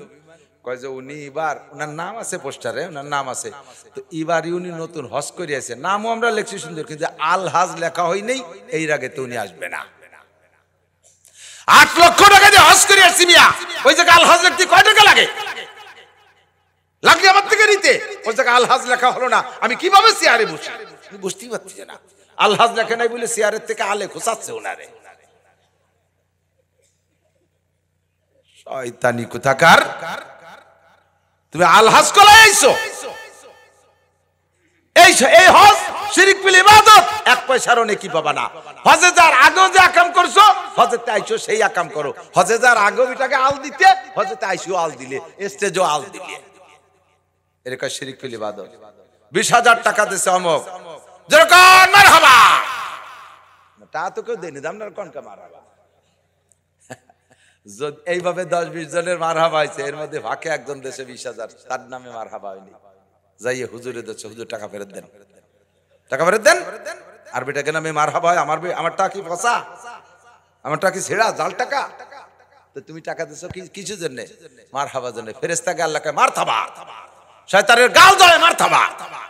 নেকি কলাতে সেই জায়গা ইবাদত, শিরিক ফিল ইবাদত। এরকম শিরিক ফিল। মসজিদেরটা বানাইয়া আমাদের নাম পেলে, আমার নাম না দেন, আমার আব্বার নামটা একটু দিয়ে দেন। তোমার নাম আর তোমার আব্বার নাম দিবা, ওই নামটাই হবে, আরবিটাকে নামাজ হবে ওই মসজিদে, তোমাকে হবে না। তোমাকে নামাজ, তোমরা কোনো নেকি পাবা না। তোমাকে নামাজ হলি হবে, তবে তোমরা মসজিদ দানের যে নেকি, এই নেকি পাবা না। তুমি শিরিক ফিল ইবাদত করেছ। বলে দিছি সুন্দর করে বুঝাইয়া। মানুষ মারা যাওয়ার পরে কাজ কি? মানুষ মারা যাওয়ার পরে কাজ কি কি হুজুরের কাছে শুনবেন। উনটা তো আমাদের চেয়ে অনেক জুনিয়র বয়সে, পরে ফারেক, বড় আলেম, বহুত বড় আলেম, আমারে পড়াইতে পারে, কিন্তু আমাদের চেয়ে অনেক পরে। আমরা যখন এই মাঠে আওয়াজ করি তখন ওরা পড়তেও যায়নি, হতে পারে 27-28 বছর আগে। এত সময়, এই সেই সময় আমরা বলতাম, মানুষে খাইতো না। এখন আপনাদের সন্তানদের কাছে আপনারা শুনে দেখেন, মানুষ মারা যাওয়ার পরে কাজ কি কি। 1 নম্বরে দ্রুত গতিতে তাকে গোসল করানো। সুন্দর সাদা কাপড়ে তাকে কাফন পরানো, তাড়াতাড়ি কবর খনন করে তাকে জানাজা পড়াইয়া দাফন করানো। এই কাজগুলো মানুষ দাফন পর্যন্ত সে আসে। বিশ্বাস না হয় মক্কা যে দেখে আসেন, মদিনায় দেখেন, এর চাইতে আর কোনো ব্যতিক্রম নাই।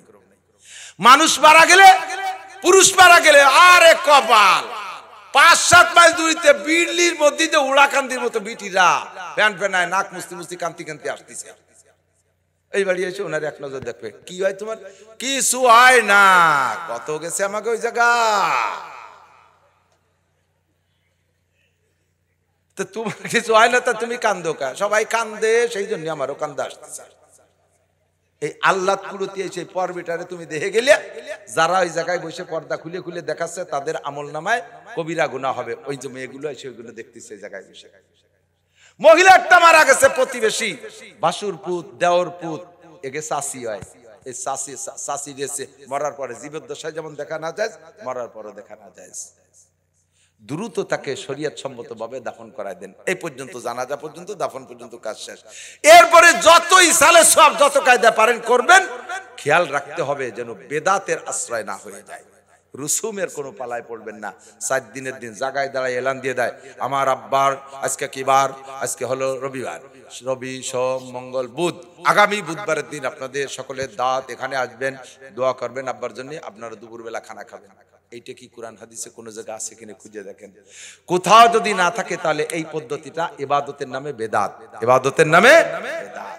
এইটা বুঝাই দিছি সুন্দর করে, এগুলো বেদাতে হলো বুঝাই দিছি, বুঝে গেছে। আর জীবনেও কোনোদিন আব্বা যতবার মরুক, আর কোনোদিন আব্বা মরার পরে আর এইভাবে খাওয়াবো না।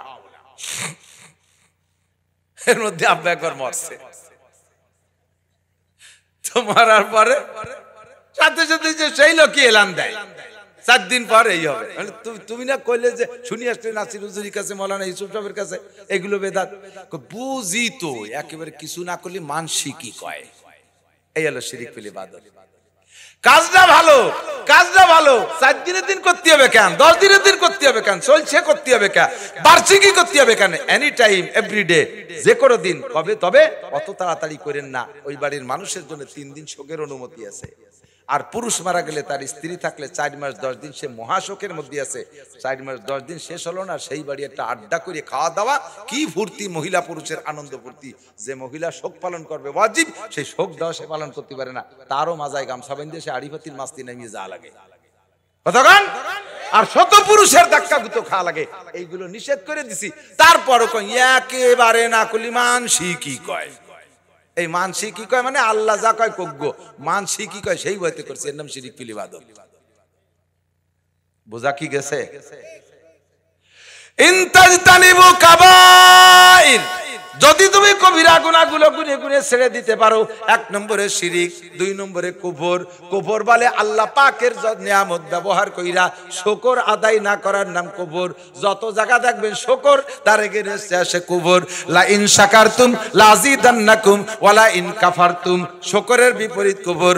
দোয়া কুনুতের মধ্যে পড়বেন, ওয়া নাশকুরুকা ওয়া লা নাকফুরুকা, তোমার শুকর আদায় করি, তোমার কুফরি করি না। তার মানে শুকর আদায় না করার নাম কুফরি। সন্তান, ভালো সন্তান কে দিয়েছে? বলেন আলহামদুলিল্লাহ। সে জায়গায় আলহামদুলিল্লাহ না বলে গর্ব করে, নিজের ক্রেডিট দেখায়। মিয়া ছেলে বেলে ভালো কি এমনি হয়? ছেলে বানাতি হয়। ওনারা রাতভর ছেলে বানায়, আর বেটারও কম্বল মুড়ে ঘুমায়। তাই উনি ছেলে বানানোর কারখানা খুলছে। শয়তান কোথাকার। এই কথাগুলো কুফরি কথা। ছেলে কি তুমি বানাইছো না আল্লাহ দিয়েছে? মেধাবী কে বানাইছে? আমার একই হেফজখানায় 72টা ছেলে পড়ে আমার মাদ্রাসায়। কোন ছেলের 5 বছর লাগতেছে সবক শেষ করতে, কের 6-7 বছরও পারতেছে না, কের 3 বছরে হচ্ছে। আমার একটা ভাগ্নে মাত্র 5 মাসে সবক শেষ,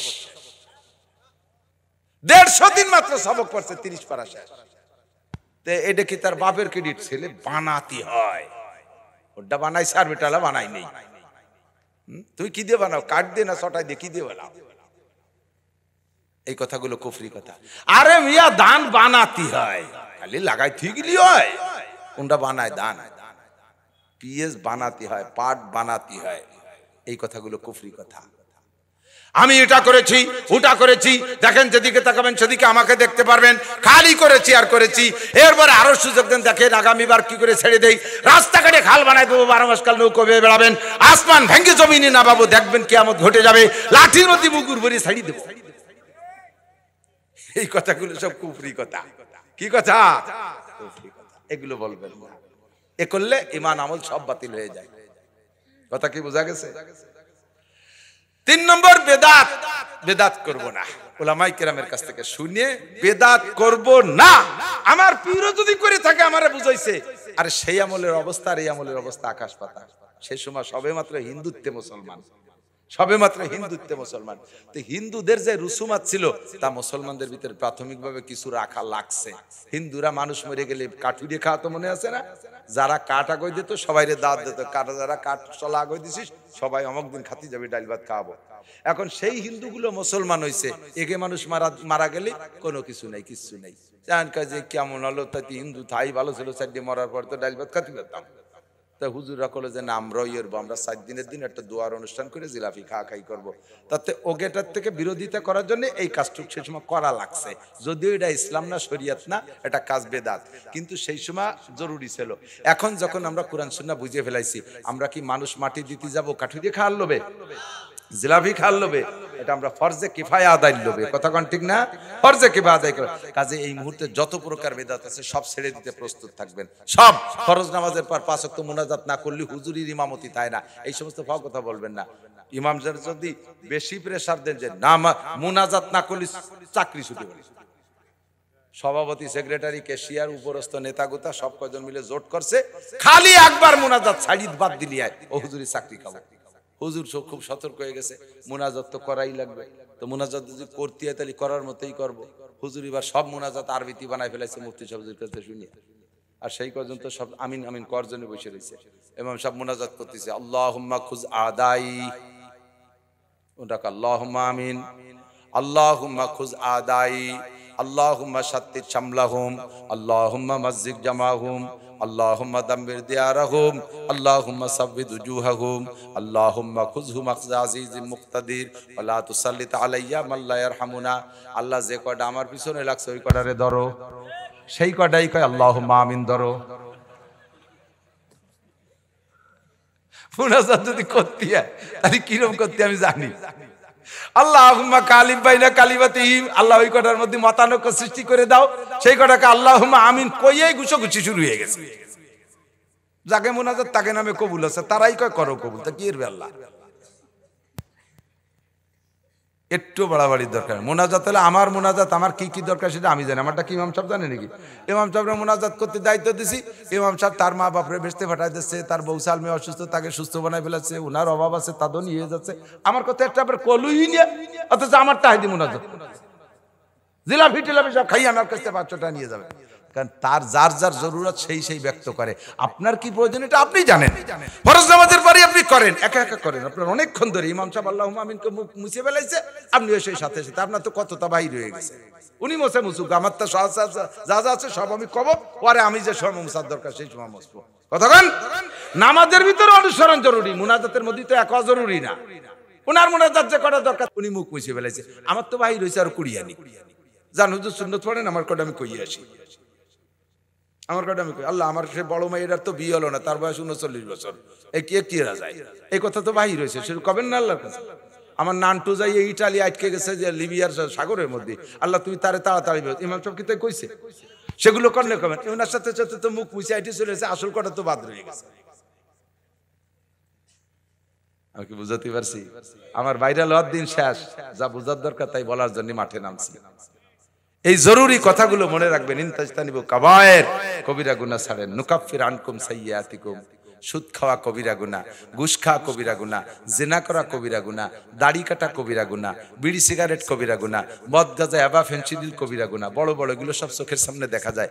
বেপরদা করা কবিরা গুনাহ, অর্ধ উলাঙ্গিনী করে বউ বাচ্চাকে রাস্তাঘাটে ঘুরানো ফিরানো কবিরা গুনাহ, বাড়ির মধ্যে যে কোনো পর্দা নাই, বাসুর পদ দেওয়ার পদ ব্যাগ নিয়ে এরা এসে মামিকে দেখতেছে, চাষিকে দেখতেছে, মায়ের সাথে সাক্ষাৎ, স্বাস্থ্য বোন ভাই বোন এগুলো কিচ্ছুই ভ্রুক্ষেপ করে না, এগুলো সব কবিরা গুনাহ। এই কবিরা গুনাহগুলো ছেড়ে দেন। পুরুষরা টাকনুসিয়া কাপড় পরা কবিরা গুনাহ, দাড়ি কাটা কবিরা গুনাহ, তারপরে France cutting, Italy cutting, Messi cutting, চুল দাড়ি মোছ রাখা এগুলো কবিরা গুনাহ। যত কবিরা গুনাহগুলো আছে সবগুলো ছেড়ে দেন। আল্লাহ পাক বলেন নুকাফির আনকুম সাইয়্যাতিকুম, তোমার জীবনের সব সগীরা গুনাহ আমি মাফ করে দেব। ওয়া নুদখিলকুম মুদখালান কারীমা, তোমাকে সম্মানের সাথে আমি জান্নাতের আলা মাকামে পৌঁছাইয়া দেব। জোরে কান সুবহানাল্লাহ। আল্লাহ তাআলা আমাদের এই কয়টা কথা মনে রাখার তৌফিক দান করুন, বলেন আমিন। সারা রাত তস করলে করতে পারবো, তবে সারা রাত তস করলে করতে পারবো, কিন্তু আপনিও শুনবেন, মনে থাকবে না। জরুরি কথা কয়টা তো হয়ে গেছে। আমাদের প্রাণপ্রিয় শায়েখ, হাজার লক্ষ ওলামায়ে কেরামের উস্তাদ সদস্য হুজুর রহমতুল্লাহ আলাইহির জামাতা কাশিনী হুজুর নামে পরিচিত হুজুরের জীবনী বেরোইছে। ছাত্ররা যারা আছো, স্কুল কলেজের ছাত্ররা, এটা পড়বা। পড়লে তোমার ভিতরে বড় হওয়ার একটা স্পৃহা জাগবে। দাম বেশি না, এটা আমার ব্যবসা না। হুজুরি বড় ছেলে মুর্তাজা ভাই পাঠায় দিয়েছে আমার ড্রাইভার সাহেবের কাছে, মাত্র 160 টাকা, 150 টাকা দেওয়া যাবে, মানে 150 টাকা, 10 টাকা কমেও দেওয়া যাবে, 150 টাকা নিতে পারবেন। বয়ানের শেষে, দোয়ার শেষে কাশিনী হুজুর রহমতুল্লাহ আলাইহি, আমার উস্তাদ শাইখুল হাদিস বুখারী শরীফের উস্তাদ, হাজার হাজার শাইখুল হাদিসদের উস্তাদ কাশিনী হুজুর রহমতুল্লাহ সদস্য হুজুরের জামাতা, হুজুরের জীবন নিয়ে যাবেন। মুফতি সাহেব হুজুর দোয়া করবে ইনশাআল্লাহ। ও আগামীকাল আলফাডাঙ্গা, যুবক বুড়ো আবাল বৃদ্ধ বনিতা সবাই, নারী মহিলারা না, খালি পুরুষরা। কালকে ইসকন এই ভারতের দালালি বাংলার জমিনে বসে মুসলমানদের গলা হত্যা করতেছে, গলা কাটতেছে। এই অবৈধ সংগঠন ইসকনের বিপক্ষে কালকে আমরা আলফাডাঙ্গায় সমাবেশ করতে যাচ্ছি, বিক্ষোভ সমাবেশ। সকলে যাইতে হবে, বলেন। আপনি যদি রসুলের উম্মত হন, আশেকে রসুল হন, আল্লাহর বান্দা হন, ইমানদার হন, তাহলে সব কাম কাজ বাদ দিয়ে সকাল 10টায় আলফাডাঙ্গা যাবেন তো পেয়ে যাবেন কোন জায়গায়, ইনশাআল্লাহ যাবেন তো ইনশাআল্লাহ। কারা কারা যাবেন বলে নিয়ত করছেন? বেশি দূর না তো আপনাদের আলফাডাঙ্গা। কালকে ইসকনের প্রতিবাদের মিছিল সমাবেশে জমা উপস্থিত হবেন তো ইনশাআল্লাহ। আল্লাহ আমাদের সকলকে তৌফিক দান করবেন, আমিন। দুরূদ শরীফ পড়ি। আল্লাহুম্মা সাল্লি আলা মুহাম্মাদিন ওয়া আলা আলি সাইয়্যিদিনা মুহাম্মাদিন ওয়া বারিক ওয়া সাল্লিম। اللهم صل على محمد وعلى آل سيدنا محمد وبارك وسلم. الحمد لله رب العالمين والصلاة والسلام على أشرف الأنبياء المرسلين. ربنا ظلمنا أنفسنا وإن لم تغفر لنا وترحمنا لنكونن من الخاسرين. ربنا فاغفر لنا ذنوبنا وكفر عنا سيئاتنا وتوفنا مع الأبرار.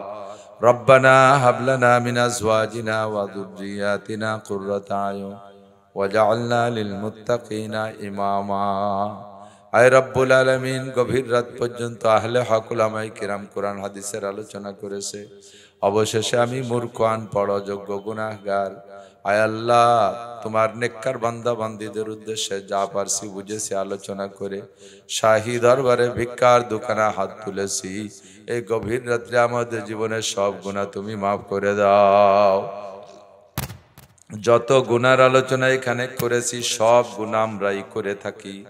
কতবার যে তওবা করছি, শয়তানের কাছে হেরে যাই, নফসের সাথে পারি না, তওবা ভঙ্গ হয়ে যায়। আজকে তুমি শেষবারের মতো ক্ষমা করে দাও। আয় রব্বুল আলামিন, আমাদের মোহাব্বতের আব্বা মা, দাদা দাদি, নানা নানি, শ্বশুর শাশুড়ি, আত্মীয় স্বজন, পাড়া প্রতিবেশী, বন্ধু বান্ধব, উস্তাদ শাগরেদ, পীর মুর্শিদ, ছাত্র ছাত্র ভাই, কর্মজীবনের বন্ধু সাথী যারা বনে জঙ্গলে কবরে শুয়ে আছে, সকলের পক্ষ থেকে ক্ষমা চাই, তুমি মাফ করে দাও। আয় আল্লাহ, অনেক ভাইরা এখানে বসে আছে, মোহাব্বতের স্ত্রী কবরে চলে গেছে, স্ত্রীর পক্ষে স্বামী হাত তুলেছে। অনেক সন্তানরা আছে, আব্বা মার পক্ষে হাত তুলেছে। অনেক ভাই বোন আছে, ভাই বোনের পক্ষে হাত তুলেছে।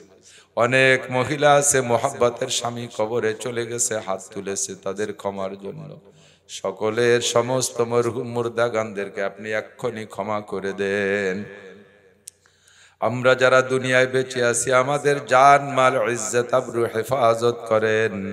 সুস্থতার সাথে, ইজ্জতের সাথে, প্রশস্ত হালাল রিজিকের সাথে লম্বা হায়াতে তয়বা ভিক্ষা চাই। ভোগ বিলাস, আনন্দ, আয়েশের জন্য হায়াত চাই না, যে হায়াতটা চলে গেছে কিছুই করতে পারি নাই। চেহেল সালে উমরে আজিজত গুজাশত, মেজাজে তো আজ হাল তেফলি নগাশত। কের 40 বছর গেছে, কের 50, কের 60, কের 70 বছর চলে গেছে হায়াতের। ও আল্লাহ, এই সময়টা কিছুই করতে পারি নাই, আর একটু সুস্থতার সাথে হায়াত দাও, যাতে কিছু ইবাদত বন্দেগী করতে পারি। আয় আল্লাহ, ভোগ বিলাসের জন্য হায়াত চাইছি না, কিছু ইবাদতের আশায় হায়াত চাই। তুমি আমাদেরকে সেই সুযোগটা একটাবার দান করো। আয় রাব্বুল আলামিন, আমাদের মধ্যে যারা অসুস্থ রোগী, সবাইকে সুস্থ রোগ মুক্ত করে দাও। যারা অভাবগ্রস্ত, হালাল রিজিকের প্রশস্ত ব্যবস্থা তাদের করে দাও। আয় আল্লাহ, যুবকরা কর্মসংস্থান খুঁজে পাচ্ছে না, হালাল রিজিকের প্রশস্ত ব্যবস্থা হয় এমন কর্মসংস্থানের জোগাড় করে দাও। যারা লেখাপড়া করছে, স্টুডেন্ট, মাদ্রাসা, স্কুল, কলেজে, আল্লাহ সকলকে মেধা শক্তি বাড়াইয়া দাও। সবাইকে উচ্চ শিক্ষায় শিক্ষিত করে দাও। সবাইকে উচ্চ শিক্ষায় শিক্ষিত করে দাও। আয় মেহেরবান আল্লাহ, পর্দার আড়ালের মা বোনরা হাত তুলেছে, প্রত্যেকের দিলের নেক আশা, নেক তামান্না পূরণ করে দাও। আজকের মাহফিলের সভাপতি সাহেবকে আল্লাহ সুস্থতার সাথে হায়াতে তয়বা বাড়াইয়া দাও। আয় আল্লাহ, আমাদের ওসি সাহেব, আয় আল্লাহ, উনার মাধ্যমে আজকের মাহফিলের ইন্তজাম এলাকার জনগণ সম্মিলিতভাবে করেছে। রব্বুল আলামিন, ওসি সাহেবকে তার কর্মস্থলে সম্মানের সাথে শেষ পর্যন্ত যাওয়ার তৌফিক দাও। আয় আল্লাহ, পুলিশ ভাইদেরকে যা সম্মানের সাথে আল্লাহ ডিউটি করার তৌফিক দাও। অন্যান্য যারা সরকারি কর্মচারী কর্মকর্তা আছে, দিনের দিকে তাকাইয়া রাষ্ট্রের সেবা করার তৌফিক দাও। আয় মেহেরবান আল্লাহ, আজকের মাহফিলের ইন্তজাম যারা করেছে তাদের আমল নামা নেকি দ্বারা ভরপুর করে দাও। ফিলিস্তিন গাজার মুসলমানদেরকে বিজয়ী করে দাও। ইহুদ নাসারাদেরকে তুমি ধ্বংস করে দাও। আয় আল্লাহ রব্বুল আলামিন, আগামীকাল আলফাডাঙ্গা ইসকনের বিপক্ষে উলামায়ে কেরাম, মুসলমান জনগণ সকলে সম্মিলিত যেই সমাবেশ করতে যাচ্ছে, ভরপুর কামিয়াব করে দাও। কালকে যারা অংশগ্রহণ করবে তাদেরকে বদরি সৈনিকদের সাথে জান্নাতি করে দিও। আমাদের সকলকে আল্লাহ চলাফেরার পথে হাদেসা, দুর্ঘটনা, অ্যাক্সিডেন্ট, চোর ডাকাত, গুন্ড বদমাশ, শত্রু দুশ্মনের হাত থেকে হেফাজত করো। জীবনে একটা বার হলেও হজ করা তৌফিক দান করো। আয় আল্লাহ, মরণের সময় জবানে কলেমা তয়বা জারি করে দিও। সাল্লাল্লাহু তাআলা আলা খায়রি খালকিহি মুহাম্মাদিন ওয়া আলিহি ওয়া আসহাবিহি আজমাইন বিরহমাতিকা ইয়া আরহামার রাহিমিন।